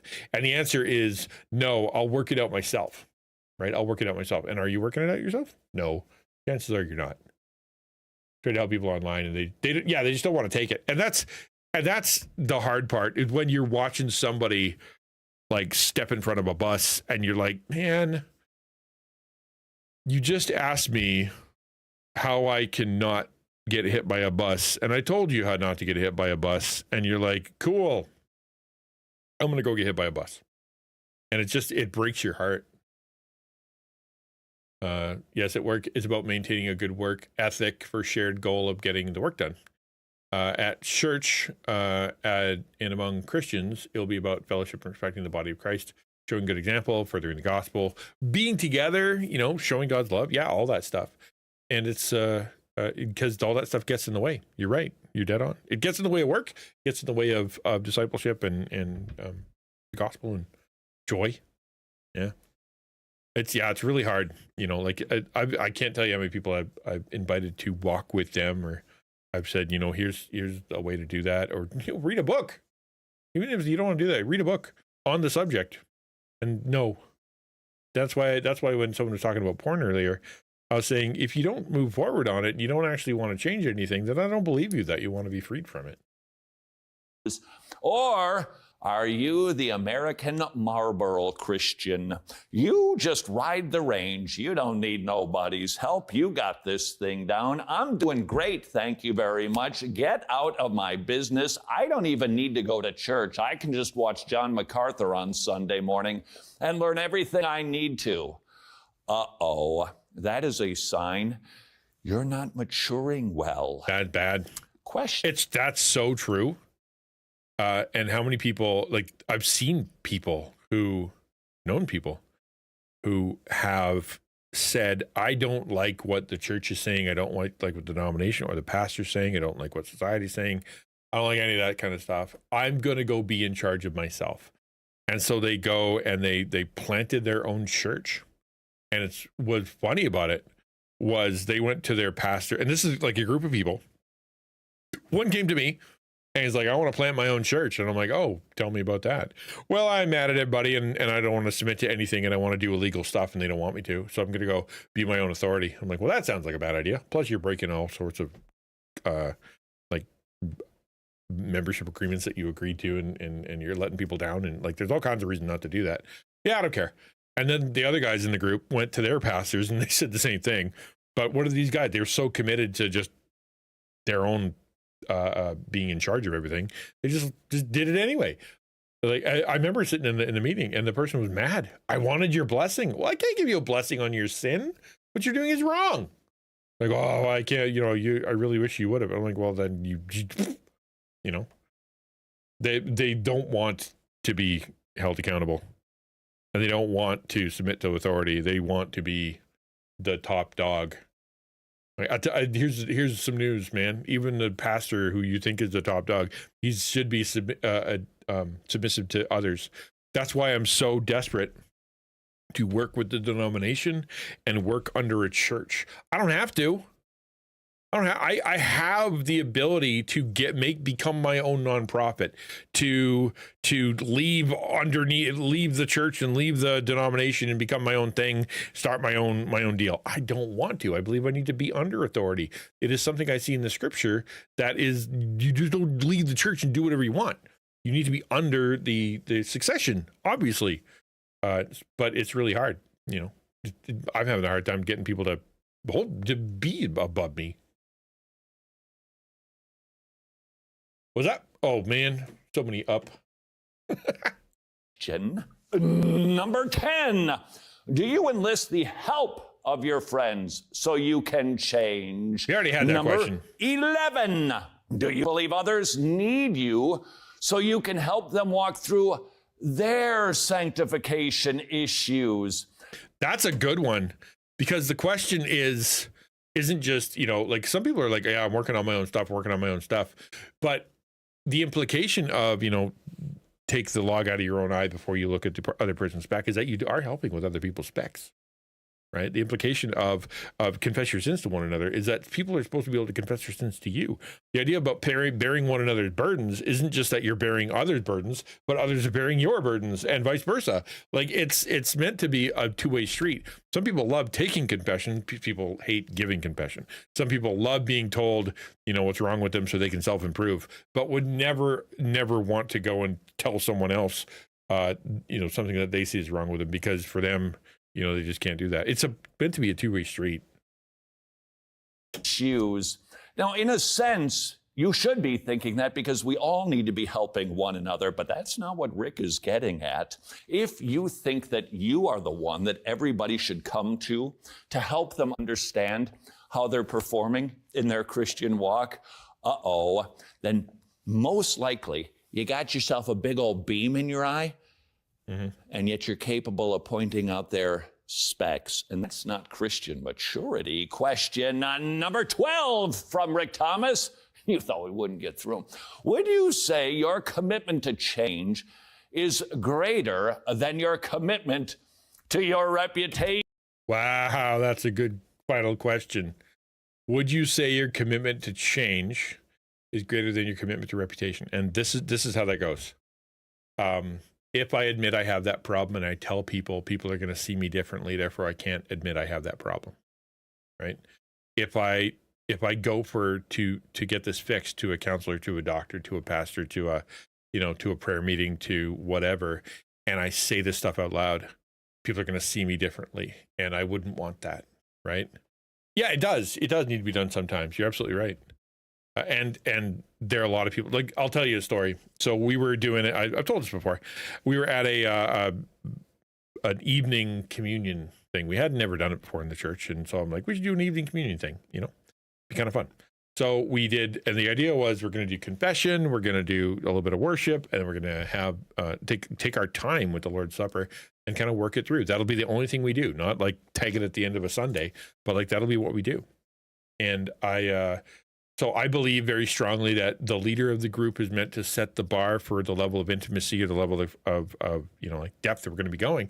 So I started, and I said, I talked about how I was struggling with my son, because, it's really hard for me to love him. It's really hard for me to because he was going nuts and being abusive and terrible. And so I confessed that I'm really struggling with hard feelings.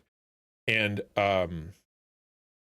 we, a couple months later, when someone had got their underwear in a twist, they brought it back up at that meeting. You said that you hate your son, and that's not what a pastor would do and whatnot, right? So the confession was something that they used to tried to ruin my reputation. That's one of the things. So if you are more worried about what people are going to think of you because you're going to confess the bad thing, than you are about dealing with the bad thing, you're in trouble, right? You're going to be in trouble.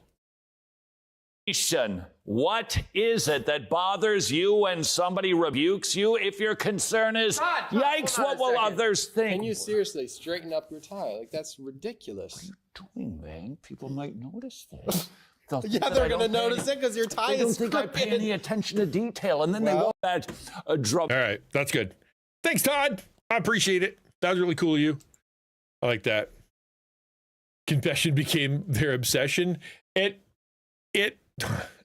was more along the lines of they were grasping at straws to try to, do horrible stuff.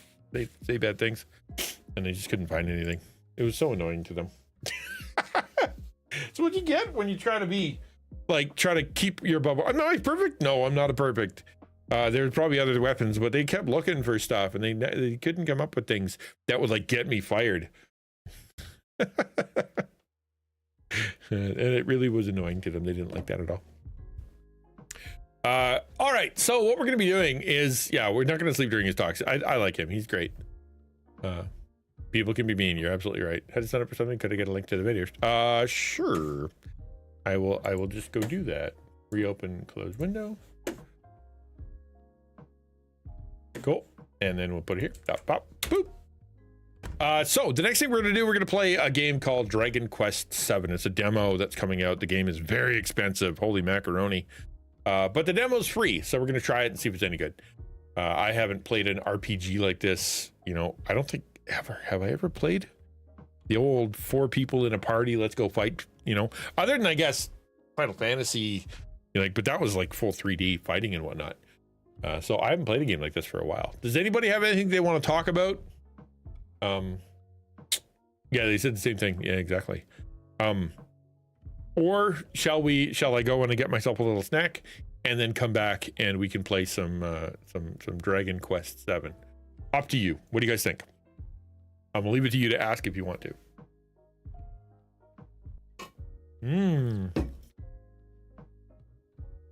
Played some of the Dragon Quest games. I'm looking forward to DQ7. I know, $80, dude. That's an expensive game. I'd imagine it's going to be 1 million hours of content. But it looks really cool. So I'm looking forward to trying it. I never played Octopath Traveler, and I haven't played the what is Chrono Trigger. No, I think the last one I played was Secret of Mana, on the Super Nintendo 20 some years ago. But even that wasn't one. That was just 2-player. All right, have a good one. Appreciate you being here. Yeah, games do be pricey, man. Okay, I'm gonna take a quick break. Talk amongst yourself. ! How bonkers! ! YouTube. ! Web. And I'll be right back with a little bit of food, and then we'll continue on. I have not. It's true. All right, see you soon.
Oh, sorry.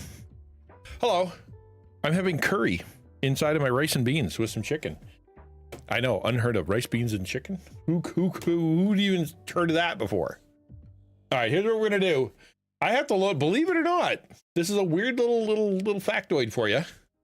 I don't get to launch it using Steam. It's not on Steam. It is on Windows. So that's something. What is the name of this game? On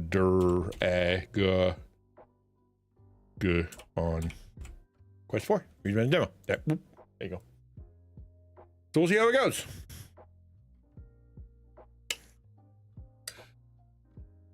Want to immerse in spaghetti? Imposter syndrome. In pasta.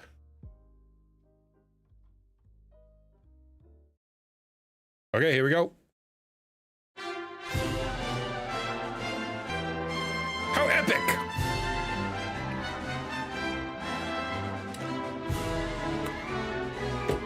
And it doesn't say start. It says venture forth. But I thought this was the 7th. Create a new adventure log. Unused. Enter name. Really? Okay. This is dumb.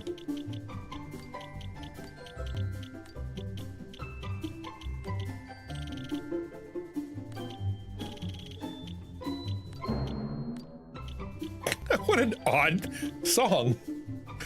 Got a big old timpani going bong. Okay. Are you happy? Yes. Thrilled. Why not begin by adjusting the various system settings to your liking? I've already done that, actually. English. Ooh. Easygoing, happy medium, tough going, set freely. What's that one? Oh, no. No. Let's do normal. We'll try normal for a little while. I'm not, yeah, I know, all right? I haven't ventured forth yet. Choose how the camera will work during your adventure. For some in-depth camera settings, holding movement sensitivity. Left, right, up, down. I guess. Sure. Brightness? I don't know. Is there anything I can set it by? Sure.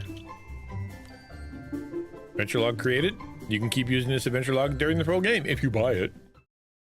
Unless I buy it on Steam, in which case I can't. So, neener.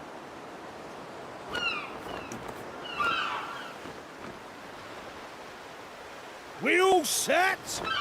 Aye, aye! Aye, aye, Gibbon!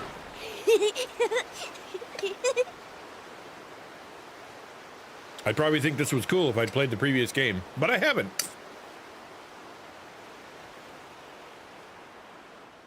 Right, that's enough for one day. Time for me to head back to the castle. Now then, how do we get out of here?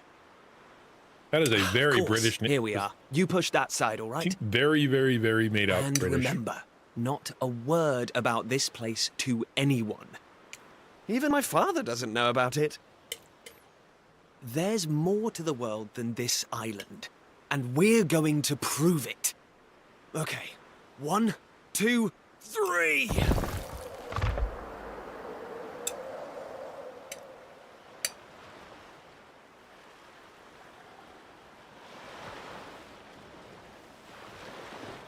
I appreciate a long entry cutscene so I can eat my lunch. So that's how it's going to be, is it? You're still not going to tell me what you're up to? Yes. No? What? That's not a yes-no question. Yes, I'm not going to tell you what you're up to, or no, I will tell you what I'm up to. I'm not going to not tell you. I'm gonna put yes. Well, I don't care anyway, because I'm not going to waste my breath asking you again. But you haven't heard the last of this. Good golly. I'm going to find out what you're plotting, and I'm going to tell everyone. So there. Oh. Well, I don't like you. Autoplay. Let's go.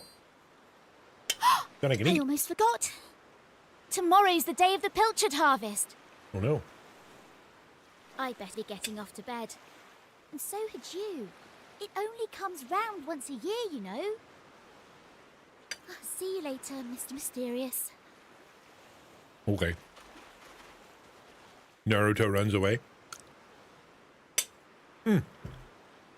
Use left to walk around. Hold right while moving and you'll dash at top speed. Press A to interact with people. Press Y to open the menu. Is there anything you don't know about the game? You can always go to the info tab. Sure. Cool beans. Oh, it says I should go in here, probably. First thing I'm going to need is a turnip. Nope. I'm going to need to start the stove. Nope. Going to need to start the stove. Nope. Can I turn off this light? Nope. Wake up my dad. Zzz. All right, XtianNinja, is that you? Time for bed, young man. Up that ladder with you. You'll need to be up bright and early tomorrow. Dad, Mom's being bossy. XtianNinja falls apart. He's fast asleep. Oh, that's too bad. Maybe I should wander around outside for a little bit. Do do do do do do. Am I gonna get yelled at if I just take off?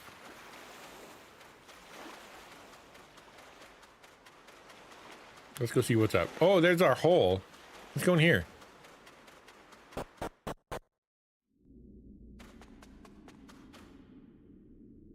Very heavy stone. It'd take more than one young man to move it.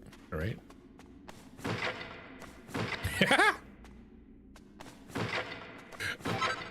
You're just breaking stuff.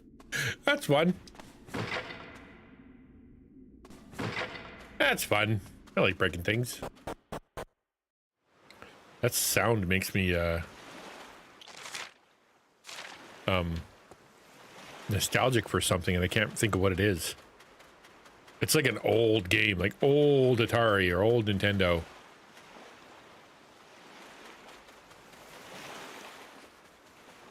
Bunny! Can I pet the cat? Can I pet the cat? I can pet the cat! Sparkly thing in that bell. I'm gonna go get it.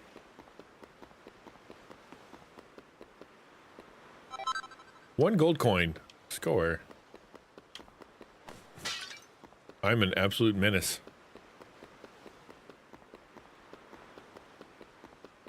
10 out of 10, exactly. Wandering around outside the village probably isn't too sensible. All right. Whoever called me sensible, though? Who's in here? Oh, look, the pastor's up. That's good. But your violent behavior? The only thing you managed to break so far is my heart, GLaDOS. I will be breaking all the things. What are you doing at this hour, child? You haven't forgotten where your house is, have you? It's over the west of the village. Now, off you go! Your poor mother will be worried about you. Pastor won't send me away. Hello, young XtianNinja. You're back again to ask me what lies beyond the ocean. I am. See, he didn't send me away. He understands. Well, it's only natural for a young man to be curious. I was the same when I was your age. I used to wonder what else could be out there. It was pretty much all I thought of. In fact, so one day I decided I'd go see for myself, and I paddled off in a little boat. Do you know what I found? Nothing. Nothing at all. So I rode and rode and rode till I was blue in the face. Just ocean and more ocean. No, this really is the only island in the whole wide world. This village and this castle, that's your lot. It can make you feel a little lonely at times, but that's just the way things are. Now, is that enough to put an end to your dreaming? No. Well, you'll find out the truth soon enough. Don't say I didn't warn you. Right. Shouldn't you be headed home to bed? Tomorrow's the day of the pilchard harvest, after all. Our prize fishing boat heads off at the crack of dawn. You're not going to want to miss that. Okay. What can I break? Can I break your stools? No. Only 8 people go to church. What lies my body? Exactly. I'm gonna break everything. And then we're gonna come back tomorrow to see whether or not it's all broken. Pet the cat, pet the cat. I think more waved at his back, but that's still okay. Must break all the things. Oh, can't go that way either. Well, all right. Door's locked from the inside. Bummer. I guess I'm gonna have to go to bed. Oh, wait, hold on. Oh, I don't know. Fine, I'll go to bed. That sound. That is such a familiar sound. Synthetic ringing for a telephone? Oh, that's interesting. Maybe cat, maybe get a cat's back is how you're supposed to pet a cat. Hey, I don't know. I usually try to touch it, but you know. Dragon Quest is famous for having the same sound effects and music in all their games. Oh, okay. That's interesting. Gimme, gimme. What luck? XtianNinja finds a set of Wayfarer's clothes. All right, well. Suppose I can put those on. Change equipment. Plain clothes. Wayfarer's clothes. Yep. Stick. Normal stick. Still only have a stick. I didn't pick anything up. But do I get to change clothes, though? No. What? Lame. Really? That's silly. Okay, sure, whatever. XtianNinja better. You ready to turn in? Yes, I am. Let's just go to sleep. Also similar to conventions, where Final Fantasy is a series of innovation, DQ hasn't changed much. All right, fun. You get it right the first time, why change it? Wakey, young man. You can't stay in bed all morning. That's true. It's the most important day of the year in Pilchard Bay. The day of the pilchard harvest.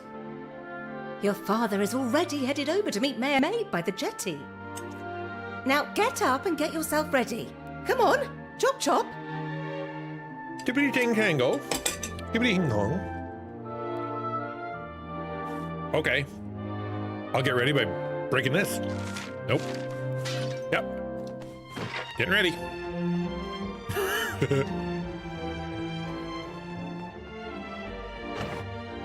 Nothing in my drawers. Okay, well down we go. All set? It wouldn't do for a fisherman's son to sleep in, you know. Okay. Head down to the jetty this instant. Your father needs your help. What's a jetty? Where's my breakfast? Oh, before you go...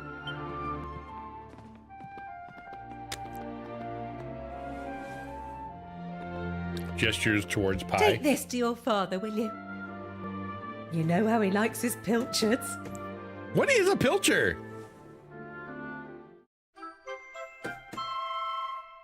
I got a sandwich. Oh, it's a fish. It's the fish off you go festival. now. Take that sandwich down to the ship and make sure he gets it. Will do. No problem, Bob. Hold on, I gotta break some stuff in the house.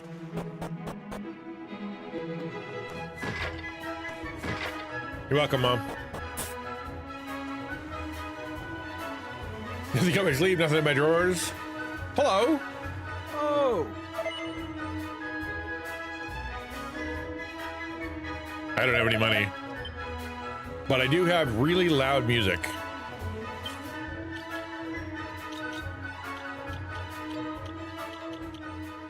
Oh, why is it always so loud?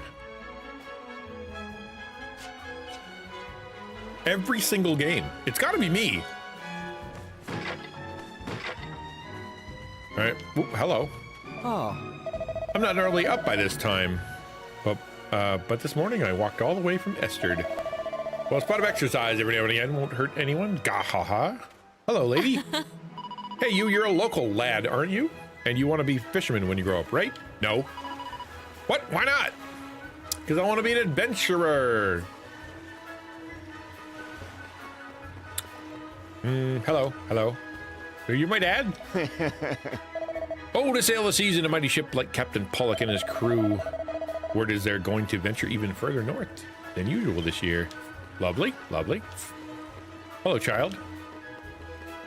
Hello, ma'am. There, Dad, let's talk. I respect your opinion, Pollock, Thank you. but I don't see why we can't just head to the usual fishing spot. When the ocean tells me something, I have to listen. I've been studying the currents and tides, and we need to cast our nets elsewhere this year. Okay. A fisherman's job is to follow the fish. Where they go, we go. End of story. You're not wrong, but the thing is... DQ? Oh, that's funny. Oh, look who's here. You've come to give your father a hand, I take it? I should be eating DQ while playing DQ. You took your time, my lad. Now, are you ready to actually do some work for a change?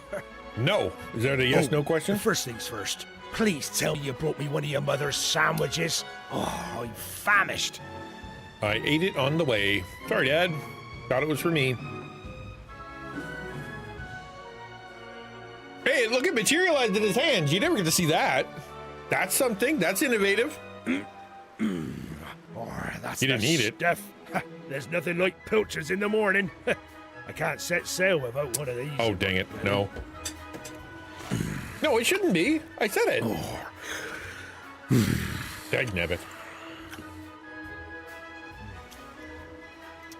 Oh, stop staring at me like that, lad. You put me off my pilchards. Thank you.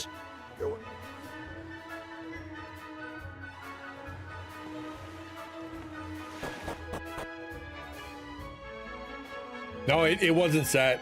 I must have set it and then reset it. Hi, I'm here to break everything. Hi. What's going on? This isn't a big deal, is it? Yes. I got drugs. 50 gold coins. I'm doing well. Hello, lady. Oh! Shh. Get lost, will you? You're gonna blow my cover. Hey, there's Yes? a girl over here. Hey, who's that over there? Well, if it isn't young Maribel, looks like I caught me a stowaway. God, why is this such a big deal anyway? Why can't you just let me come fishing with you? Go on, just forget you saw me, please. Did I mention how tasty your stew is? Really, you'll have to tell me the recipe someday. Flattery will get you nowhere, young lady, and it certainly won't get you passage on this ship. Now, get out of here before I tell your father what you've been up to. And as for you, young man, I've got a pile of potatoes that need peeling. We don't let women on the high seas? Oh, that's too bad. This is all your fault. I hate you. What? How? Plus, it's not fair. One day you'll get to jump on a boat and leave this stupid island behind, at least for a little while. I know all the grown-ups say there's nothing there except more ocean, but they're all lying to us and I know it. I'll get you back for all this. I'll tell everyone where you and Prince Kiefer have been sneaking off to. I mean it. Ow. Jerk. All right, what's going on over here? Hey, guys. What's up? Hey, I'm gonna go peel some potatoes. Hey, chef. Ah, there you are. You took your time. I nearly finished peeling these potatoes. By the way, I couldn't help but notice you getting an earful off that young Maribel. She's a spirited one. Yep. That was it? No potatoes? But you specifically said I'm supposed to peel potatoes. Cool, I guess.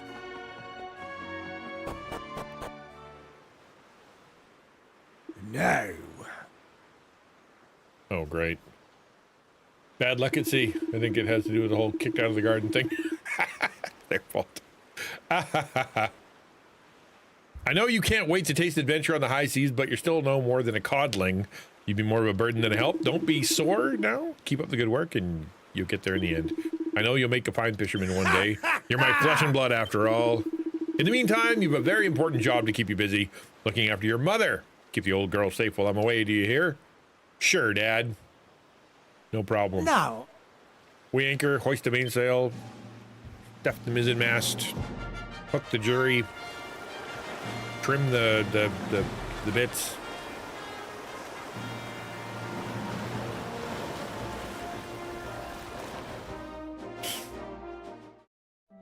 Wow, we're really flying. Oh, ship's gone. Cool, I guess. Now where am I off to? Pet cat? Nope. Ah, there you are. Thanks. I'm looking everywhere for you. The king requests an audience, a rather urgent one, it would seem. You know the way to Estard Castle, of course. Simply follow the path northwest from Pilchard Bay. Your cooperation in this matter would be greatly appreciated. Northwest. All right. Hey there, nosy. So you got summoned to the castle again? Lucky old you. Well, guess what? I'm coming too. That all right? No. Listen, Buster, you got me thrown off the ship back there. You owe me. All right, let's get moving, shall we? Yeah, I didn't think she was going to take no for an answer. You can talk to your traveling companions by pressing B. They'll happily chat about all sorts of things, from funny little thoughts they've had to helping you puzzle out the next step in your adventure. A notification will appear in the top right corner of the screen when the companion is itching to strike up a conversation. Be sure to check in with them often. They might have a nice bit of knowledge. All right, well, there you go. So B. Hey! Oh, I have to stop when talking. That's stupid. Hey, that and they keep nagging you to stop and ask directions, and you're still just trying to figure it out with your sextant. Nah, I got it. It's all up here. I'm sure I don't need to remind you, but to get to Estard from Pilchard Bay, you need to follow the path north. He said northeast. And don't even think about making detours along the way. I don't want to waste any of my valuable time sightseeing. Okay, well, good for you. I'll try to do this without puking. Bye! Is that north? I hope it's north. If you get lost or forget where you're going, don't worry. Just look for the orange symbol. Any person or place is what you're supposed to interact with. You'll find a mini map in the bottom left corner. You want to look at push X? Yeah, sounds good. You want to chat again? Ugh. No, I'm going to go get this thing first. Leaf! Look, I know you're not exactly Mr. Chatty, but I refuse to trudge all the way to Estard Island in deathly silence. I won't even ask you to make conversation. I'll just let you know when I've got something to say. And you can choose whether or not to listen. Make sense? No?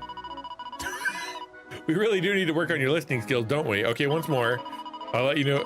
No? Okay, all right, fine. Thank you for telling me for the third time where I need to go. Well, that's kind of cute. Like I said, I'm a sucker for tilt shift. If you use tilt shift in your game, I'm absolutely fascinated by it.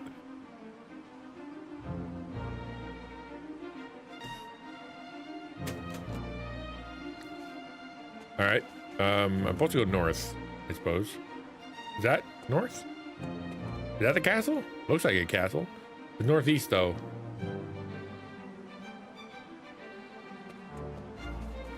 He's gonna yell at me. Yeah, that's what I thought. I got yelled at. Can I jump down here? No. Oh. What a slog that was. No, it wasn't. What? You're complaining. Right, I'm off. See you. What's that? Will we be heading back together? Oh, we'll worry about that later. I got places to be. See you around. Did I just escort her? All right.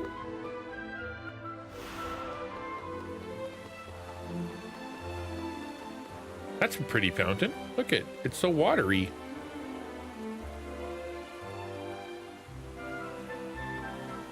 All right, let's go straight to the castle. Estard Castle. Come in. Hi. Please say words. Ah, there you are. Nice. I reckon it must be my fault you've been called here again. Sorry about that. What a terribly douchey voice you have. Now, you remember the plan, don't you? Mm-mm. Nope. Yeah, very funny. Should we get on with this? The grown-ups keep saying that this is the only island in the world. But that's total nonsense. And we're going to prove it. Agreed. I know we've been spending all our time fixing up that old wreck in the cave near Pilchard Bay. But we have to face facts. There's no way the two of us will ever get that boat seaworthy. If we want to set sail for new lands, we need to go back to the drawing board. Drawing.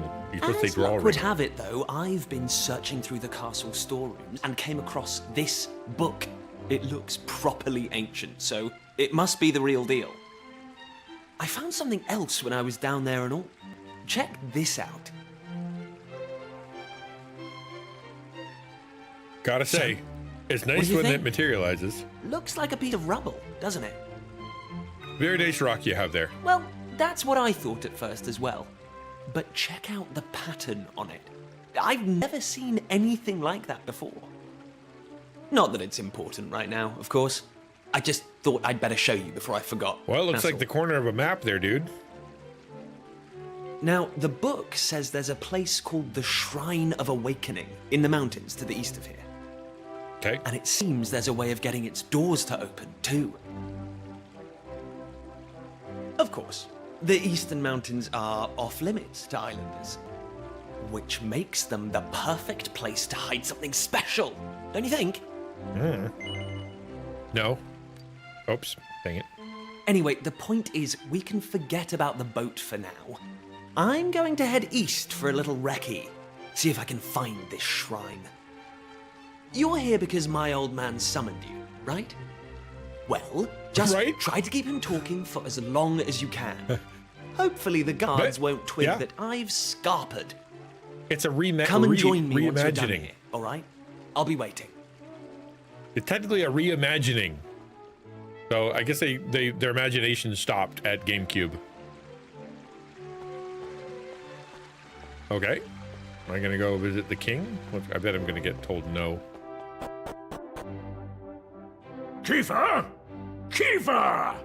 Where the devil is that boy? There's the king. Well, he looked at both flowers. That does it. He's gone too far this time. This is outrageous. Outrageous, I say. Your Majesty, if you will forgive me, I am with your sure head. that Prince Kiefer has his reasons for absconding so suddenly. Please, I beg of you, you must try to remain calm.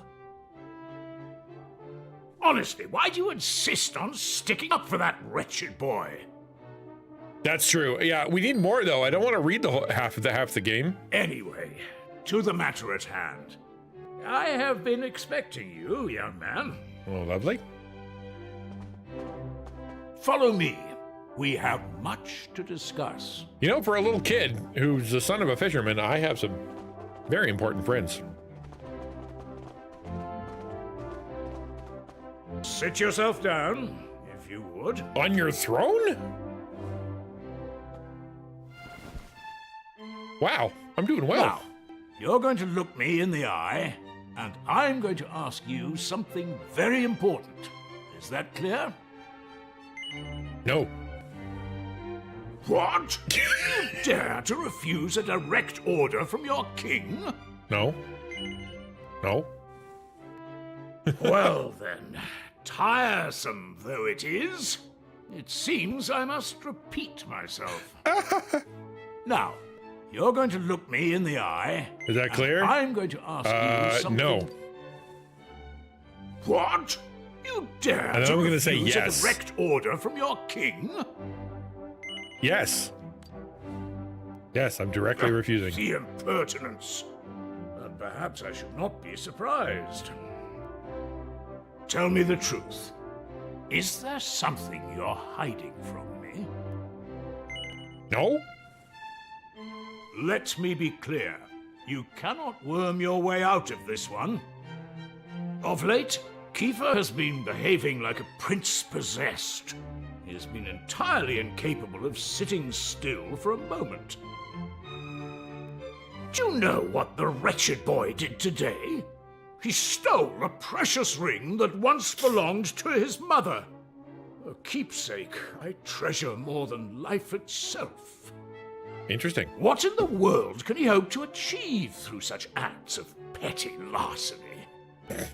I confess that I myself occasionally strayed from the straight and narrow path in my youth, but by the time I was Prince Kiefer's age, I had more than grown out of such behavior. The exact details of my youthful indiscretions are neither here nor there, of course. The fact of the matter is, my son is likely out there causing more mayhem even as we speak. Which is why I need you to talk some sense into my idiot boy. For better or worse, Prince Kiefer is the future of this kingdom.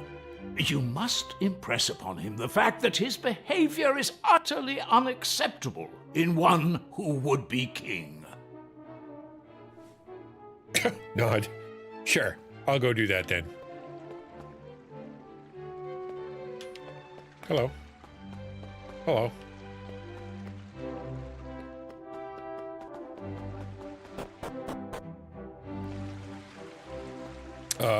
Hello. I wonder where I'm supposed to go now.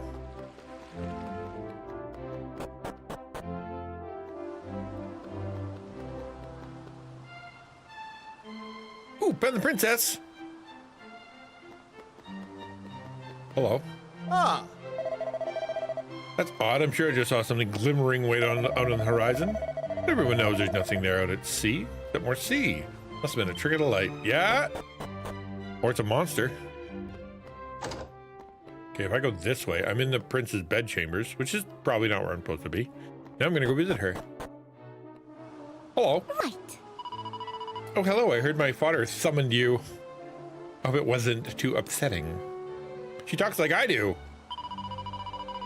No one knoweth my silly brother better than you. I'm sure my father just wanted to ask what he's been up to recently. Oh, yes.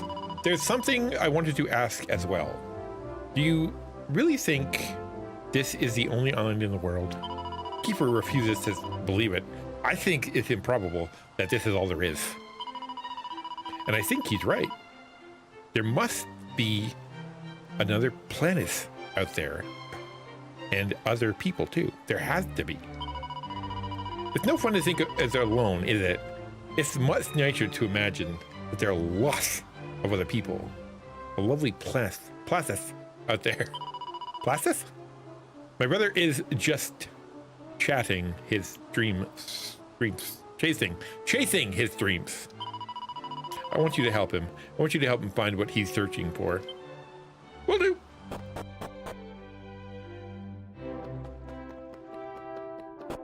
These guards suck.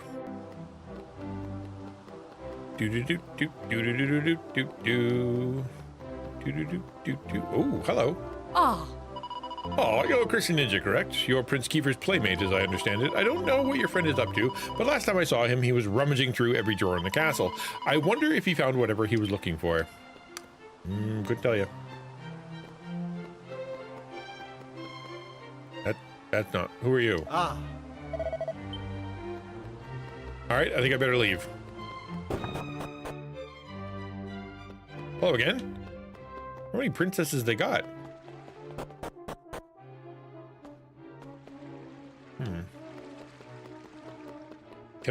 Can I steal something in here?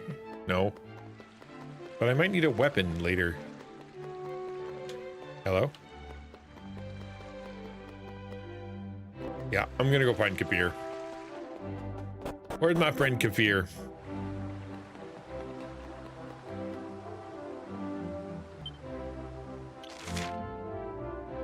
Okay. My current objective.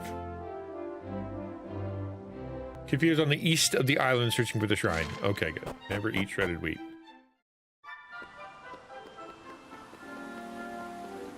Out of the way, Grandpa. I got places to be. The east of the island. Let's go. I found a sparkly. I don't know how to get there, though.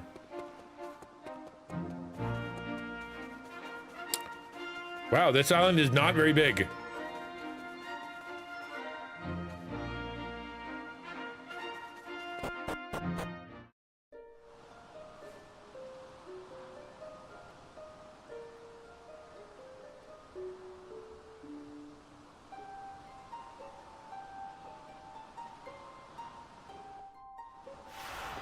The Shrine of Mysteries. Hey there, buddy.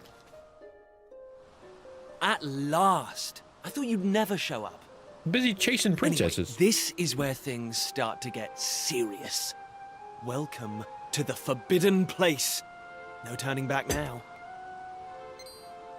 Okay. Here, take a look at this. Is it your dumb rock again? Oh, it's a book. An ancient tome. Lovely. I carefully lift the cover. He sees an image of a bearded man in a robe holding a staff aloft. The tip of his staff is shining brightly. So, recognize anyone? Nope. Yup, that picture of the bloke with the staff, I've got a good feeling about. I keep hitting buttons. Stop it. Very close. We just have to present something to this statue, and then something will happen. Oh, good. Ta-da!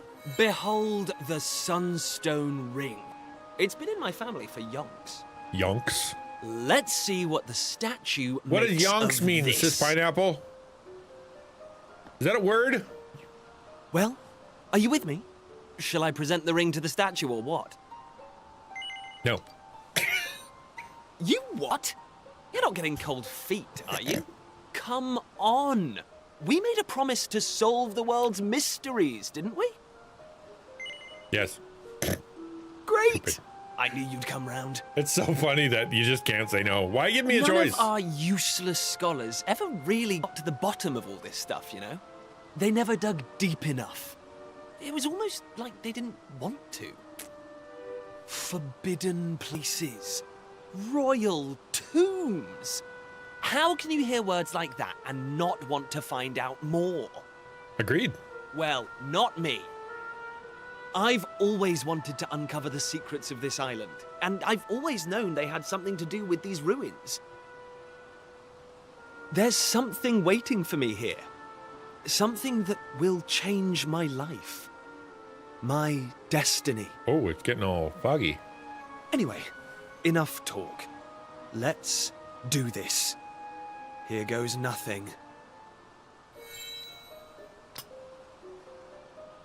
Huh? Yep, there went nothing. Nothing happened. Looks like I was wrong about the ring. But look what else I have up my sleeve. Ta-da! May I present to you the one and only sizzling stone. Let's see what happens now. Okay. Here we go.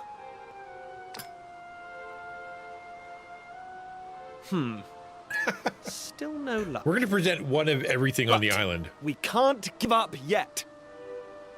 What about the stone tablet we just found? It's not really shining anymore. But it won't hurt to try, will it? No? We could put our shoes in there, our hats. Go. There's a whole 9 yards. Well, I can't deny the book's been something of a letdown. The stone tablet, too. Get all your I stuff back, wanted though. to find a key that unlocked the world's mysteries, but it seems I was hoping for too much. There's no sense getting upset, though. After all, we can still patch the boat up and look for other islands out at sea. I borrowed the sizzling stone from your Uncle Pike, by the way. Maybe you could get it back to him for me. Hooray! I got an egg. Sorry this turned out to be a waste of time. But you can't win 'em all, eh? Now let's get out of here. Okay. That was terribly underwhelming. Lacking. Huh? What was that? You are yet lacking. The voice, did it come from the statue? Let's go and investigate. All right. Ooh. Lacking. You are yet lacking. Now that king has a weird voice. Is that statue talking to us? The doors of destiny will only open for those who have been chosen. And you are yet lacking. What can I The do? doors of destiny? Do you mean the doors to this shrine? Oh, and what are we lacking exactly? If you would prove your worth, You must overcome my trial. Show me courage, which blazes bright. Show me spirit that shines from within. Well, I'm about to get attacked. You must find the 3 remaining fragments of stone tablet. Only then will the doors of destiny open for you. Sounds good. You, who have yet to make your mark upon this world, will you face the trial? I don't have a clue what's going on, but I know I want to find out. Come on, we have to do this. You're in, right? No. Are you kidding me? This is it. The big adventure we've always dreamed of. It can't end here. Come on, let's do this. Okay. Listen well, unproven ones. All you need to pass the trial lies here, within the bounds of the island. Well, duh. Leave no stone unturned, and keep your eyes peeled for even the slightest change. Okay. Go now. Prove your dazzling spirit and fiery resolve by gathering the 3 remaining fragments of stone tablet. Okie dokie. Will do. Woohoo! This is it, old friend! We're finally going to unlock the world's mysteries. And the key we needed was on the island all along. We've come this far. We can't stop now. Come on, let's get this trial done. Sounds like a plan. Kefir joins the party. Lovely.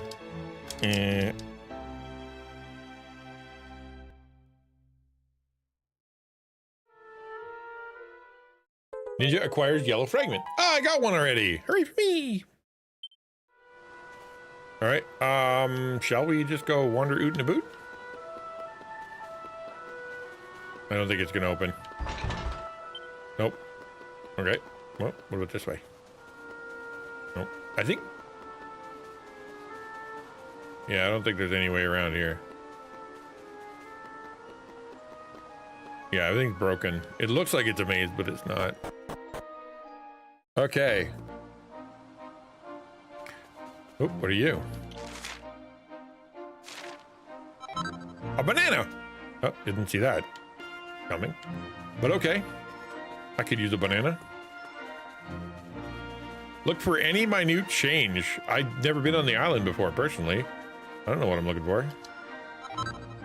I got a set of rags. Let's put those on immediately.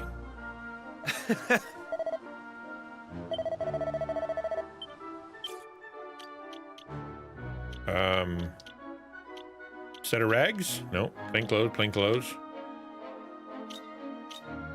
Where's my rags? There they are.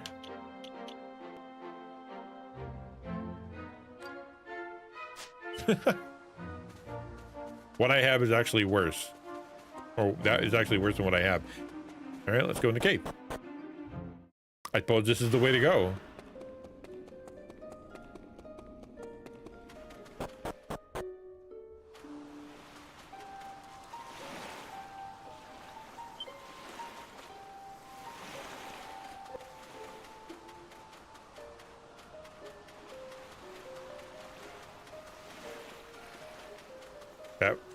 Okay, that was pointless. I can't go in the water. All right, lame. I know where it wants me to go. I just thought maybe I could take a look and see what somewhere else. Sure. Hey. I think I know who might be able to get Dermot, the Hermot. All right, okay, let's go to Dermot the Hermot.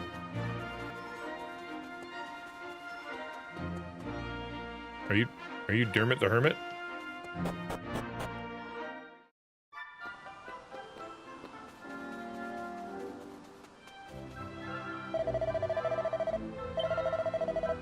Someone dropped something in there. I'm gonna go, yeah, I'm gonna go see what's down there. I'm in the well. I got a file of some kind. Hey!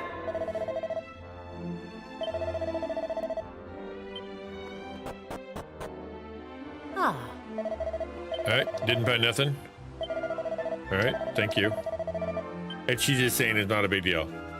Moving on. Is it Dermot the Hermot? Are you Dermot the Hermot? No. Well, what is my favorite nephew? Why don't you give us a hand with a little pickle I've got myself into? As you know, your old Uncle Pike works himself to the bone each and every day, which means sometimes he forgets to take care of the little things. Not my fault, I'm so busy, but my landlord, he doesn't see it that way. He won't get off my case just because I'm a teensy bit behind on rent. Huh. What's the problem here? Can't you simply explain your situation to the landlord and pay him what you owe? Ah! Thank you, Your Majesty. Why didn't I think of that? But how exactly is a humble working man like me supposed to come up with the entire half a year's rent at the drop of a hat? Perhaps you could enlighten me? Let's get going. We've got a stone tablet to find, and this is clearly a massive waste of time. What? Stone tablet fragments, you say? You mean those things with the maps chiseled on them? Well, as it happens, I might have seen 2 of those in my time. Hey? What? Tell us everything. Come on, Your Majesty. Surely you can't expect me to give precious information like that away for free, can you? But of course, my favorite nephew here wants to know, well, I'd never dream of denying him anything. All I ask is that you help me fatten my purse a little. Does it sound like a fair deal? Sure, why not? That's the spirit. Right then, all you need to do is have a quick poke about the town and bring me, let's say, 3 empty bottles. But listen up, I don't want any old bottles. I want nice, sparkly ones that you could spot glinting in the sun from a mile off. 3 of those and the job's a good one. If I want to pay my rent, they're my only hope. It's not like anyone else on the island will lend me a brass farthing. Right then, go find those bottles. Will do, bud. Oh, you left too. All right. I'm just gonna...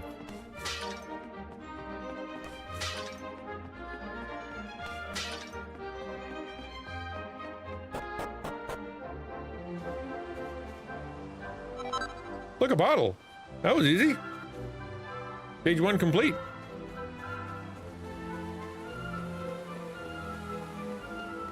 Another bottle. Dadgum, I'm good at this game. 3rd bottle.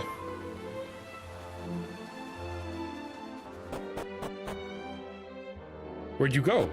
Where'd he go?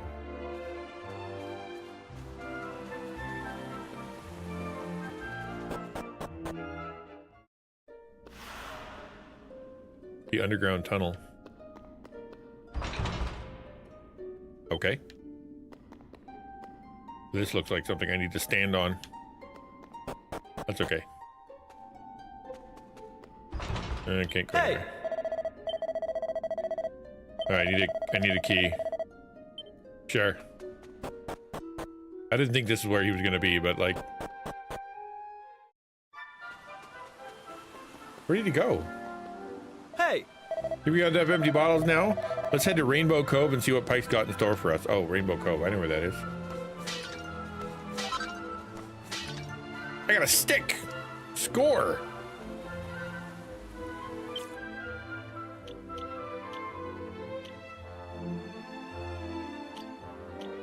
I need a better stick. Nope, that is the same. I now have 3 sticks. Hooray.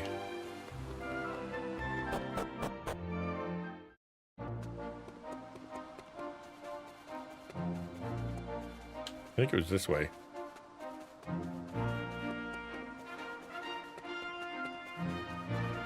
Wrong.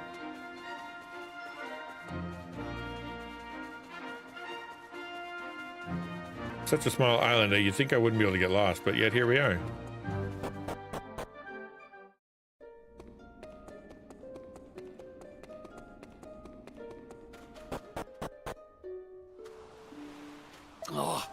Yeah, here's your bottles. These'll do nicely.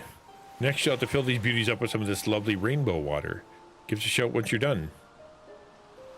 Okay, you're standing next to it, but all right. Fill your empty bottles at the cove? Sure. There you go. All done.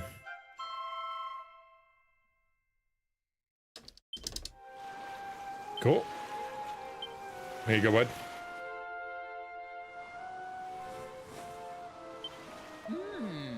Well done, lad. I knew I could count on my favorite nephew. All right. We've done our bit. Care to tell us what you plan to do with all that bottled water? Bottled water? This isn't just bottled water. Why, this is holy water. Whether you drink it down or splash it around, good things are bound to come your way. You riches. Oh, he's a shyster. All I need to do is find some mugs, discerning customers, and convince them that this is the one and only way to solve all their worries. And you think that's gonna work? Confidence. That's the trick with this stuff. If you believe, they'll believe. If you believe, they'll believe. And then they'll be chucking money at you. Okay, never said old Pike being a man of his word. Come on, you lot. Let's go get your reward. Ever so slowly. Ayo. I think this is around here. Okay. Give me... here we are. Yeah, I figured that was going to open up. Stumbled upon it, somewhat overdone one night. Came to splash some water in my face. I saw a stone tablet inside, but I reckon it wasn't any money to be made from it, so I left it there. I don't have the foggiest why you're so keen on collecting old bits of rubble, but if you think it's a fair reward, who am I to say any different? All right, let's do it. Yoing. What do you say? Water flows, your path impeded. Perhaps some movement is what's needed. Okay, so move the pillar. Cool beans.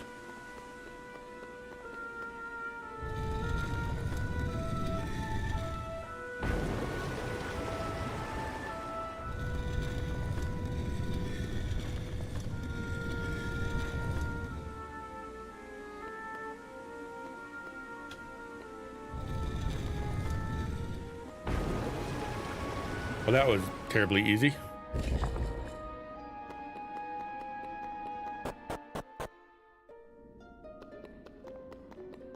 Hey, we got two. Yeah, it's right here, dum-dum. It must be around here somewhere. It's the only thing in the room and it's sparkling, you dolt. All right. Here comes our shady friend. Let's have a look at that stone tablet. I'll give you an expert appraisal. Hey? I appreciate the offer and everything, but don't need to be shy. As a responsible adult in the room, I think I should have a little look, so I can tell you what it's really worth. Come on, my dearest nephew, cough it up, or you're gonna make me do this the hard way. Oh, he's gonna take it from me. All right, he's gonna take my hand off. Better not. He's frisking me. Bingo. It is my sizzling stone. I thought I'd lost this little beauty. How'd you get your hands on it? All right, you've been pickpocketed by Pike. Sizzling stone is no longer in your possession. Well, that's fine. I wasn't going to use it anyway.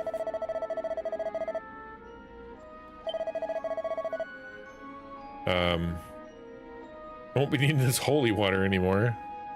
Okay, I'll take a bottle of water that doesn't do anything. Thanks.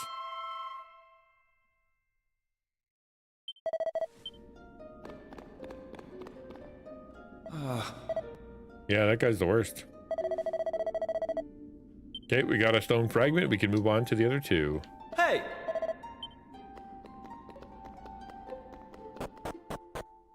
I don't know, man. I'm kind of glad I got this as a demo and didn't buy the game because it'll hydrate you. Yeah, that's right. It's the quenchiest.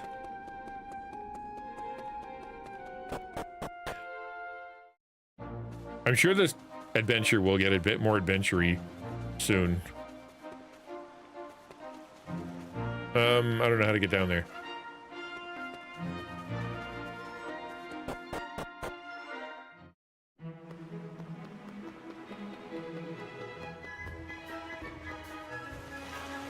Home? Why do we gotta go home for? Mom, do you have a stone tablet? Welcome back. All right, yep. Had a good haul. That's nice. Good harvest. Looking forward to having dinner. Someone stole all my fish. Then I went to bed. You want some anchovy juice? No. Okay. Cool. Thank you. I got a rock. Thanks. That's 2. Or 3, actually.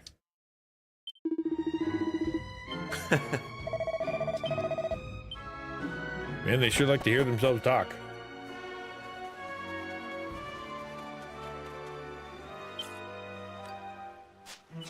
Hey!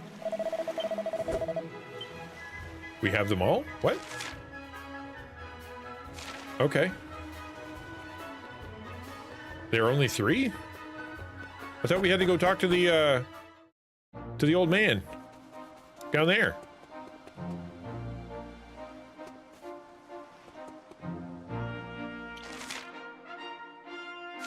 Yeah. I don't know how to get down there though. Oh, that's how you get down there.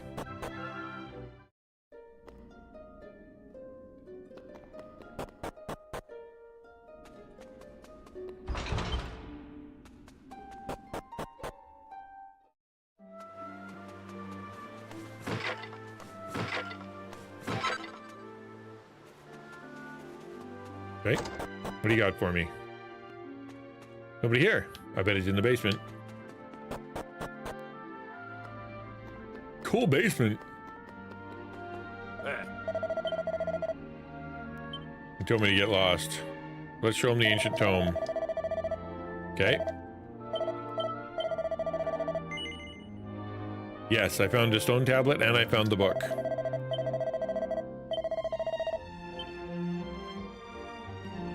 Talk, please. Ah. I hid that book a long time ago. Did you hear a voice of the statue? All right. I was convinced I would let nothing stand in the way of me finding what it was pointing me at. So, Listen cool. He proved unworthy. It was too dangerous, and so I quit. Okay. We're not going to do that, though.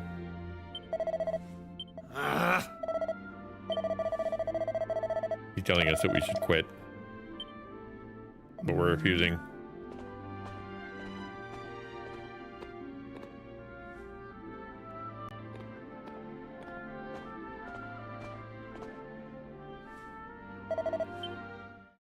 Hey, I got a key. Nice. That'll probably take us through the prison, I would think. Cool, I guess. Definitely a secret passage back there.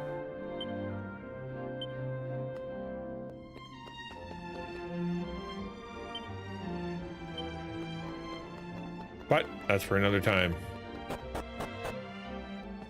Okay.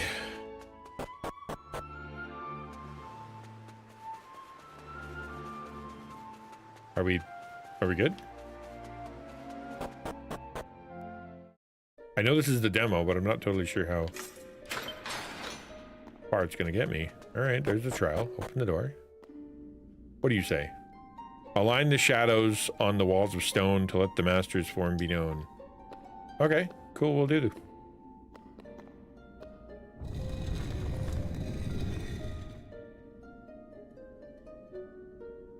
Oh, wait, hold on.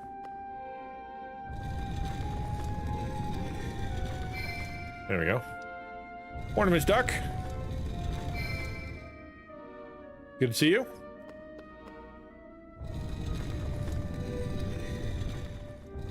Oh, get back there.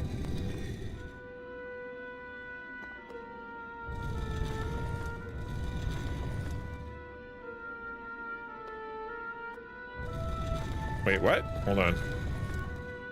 Maybe one more. Ta-da! Oh.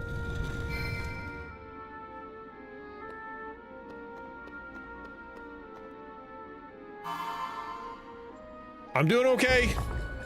I'm doing okay. How are you doing today? How's your New Year treating you?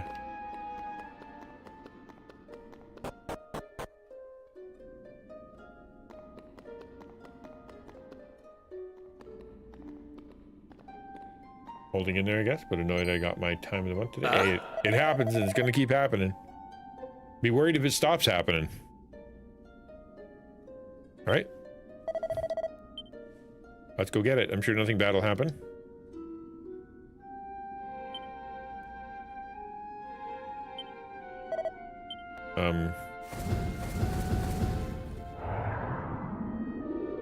Do I have to fight myself now? Oh, all right.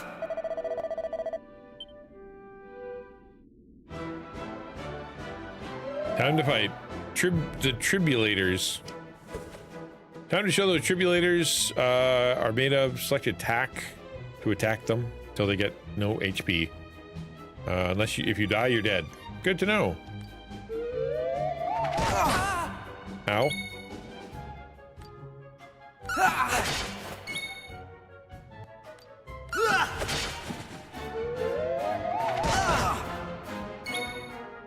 Take that!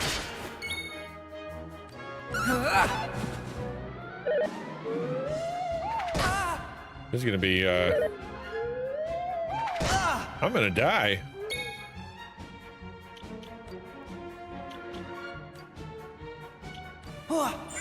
Here.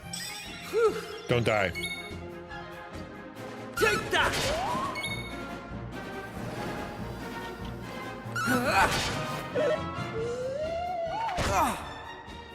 I think I got all the medicinal herbs. Then get more potatoes. So that, yay, that's the good stuff. All right, eat medicine. Here we go. Cool.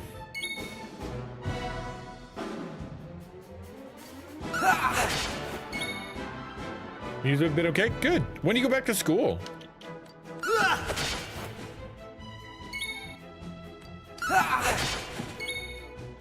Take that!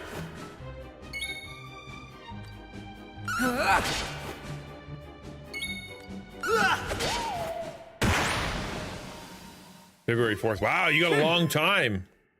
Good gravy. Hopefully you're gonna have a good summer. All right, I got a bunch of stuff. Cool. I'm going from strength to strength. Cool. Prove my berry. Give me my stuff. Gimme. Has it really? Yeah, I bet. I mean, you guys are pretty warm. Do you get to go outside? Do you go hang out outside or go for any adventures? Well, it's all warm outside. Yes, let's go to the shrine. Kind of makes me wonder when the demo's gonna stop.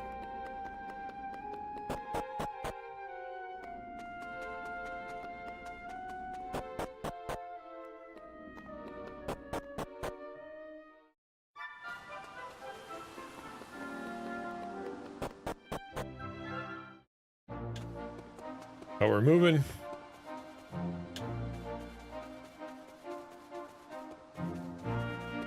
Sometimes go to markets on Sundays. Go to... Yeah, the mall is the best place to be. Mall is the theater when it's warm. That's the best place to go. You can hang out in the air conditioning. Hey! Yes, I'm ready. Give me a cutscene for crying out loud. I'm tired of reading.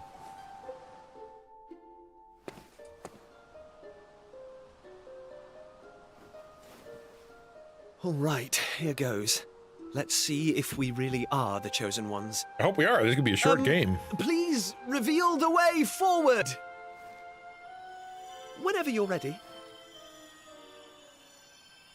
Your courage is proven. Lovely.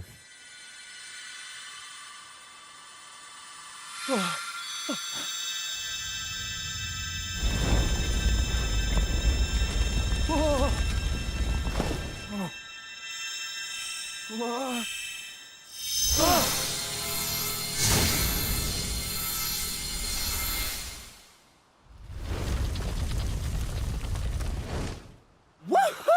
We got it open! And all it took was a quick jaunt around the island. I can't believe we actually did it! This is so exciting! I can't wait to see what's in there! Almost 3 p.m. here. Come on! The real adventure is about to begin!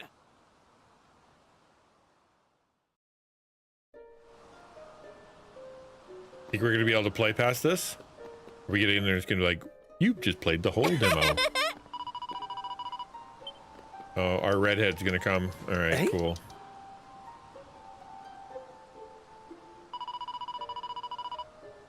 Hold the skip. I get it. She's coming. Oh, yeah, now we're inside. And there's a guy who's also a bug. Huh? Yeah, I'm not enjoying this. I mean, it's kind of cool, but games where you got to spend the entire time reading, not my jam.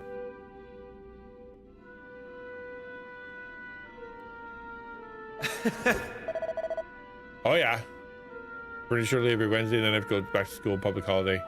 Yeah, I know. Would they do that over Christmas here? Come back from Christmas, you get 2 days of school, and then you go back home.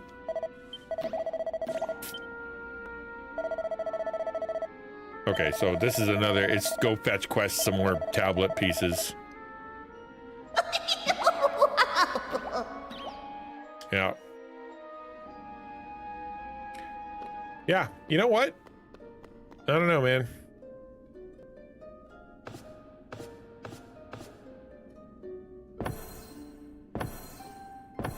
Well, that was easy.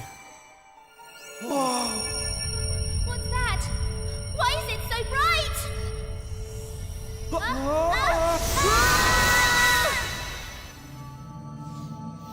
See, there is no other life in the island. The rest is teleportation and drug-induced illusion. What are you gonna do? Blimey. Are you two okay?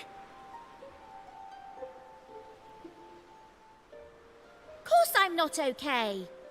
I want an explanation for what just happened, and I want it now. I don't like her. All I know is that 1 minute we were in the shrine, and the next, we were here. I don't recognize this place, though. Is it even on the island? What are you talking about? Of course it's on the island. Where else would it be, you big dummy? What I want to know is why the sky's so dark and gloomy. It's really not helping the mood. Oh, whatever this She's place the is, I worst. hate it already. In fact, I've had enough. I'm going home. Good luck. Thanks for the amazing adventure. Let's never do it again. Bye. I have to go. Where are you going? You know where you're going? Well, I suppose we should get going too. We can't hang around here all day. Come on! Don't wait for the grass to grow. All right, she went this way. I'm gonna go that way.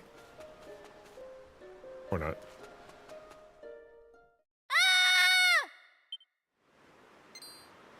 Uh-oh. That sounded an awful lot like Maribel. We need to find her, and fast! Come on! Could be a fight. Give me another one of those turn-based fights. Yeah, there you go.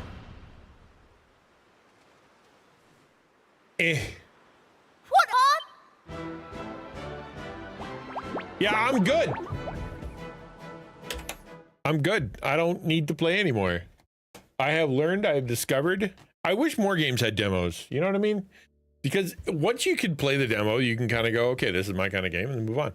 Yeah, they look like blue Hershey Kisses, but that is not my kind of game. If I was by myself, I still wouldn't play it. I'm sitting here like this, read, flick, read, flick, read. If I was gonna do that, I'll get a book. You know, maybe I sound dumb, but no, it's just not my thing. We're gonna there's nothing else to do. But I've got lots to do offline. So I'm gonna end stream here. It's 3 o'clock, so we can move on the stream. This is the last stream of the week. We're gonna end up where are we gonna go? I don't know. But thank you for being with me this week. I know it's been a short one. We will come back to doing Monday to Thursday at some point. But at this point, I'm definitely not. I definitely need the time. So let's read out. Let's go with Catherine Naomi. She's great. We're not dumb, just intellectually challenged. I can read, I just don't want to.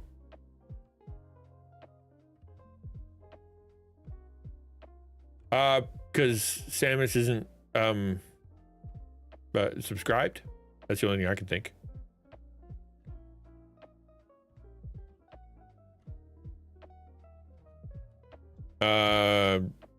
Okay.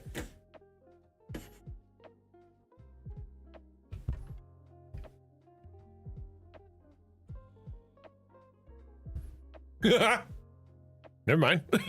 I'm not even subscribed. I don't know what's going on there. Well, then we'll just skip that for now.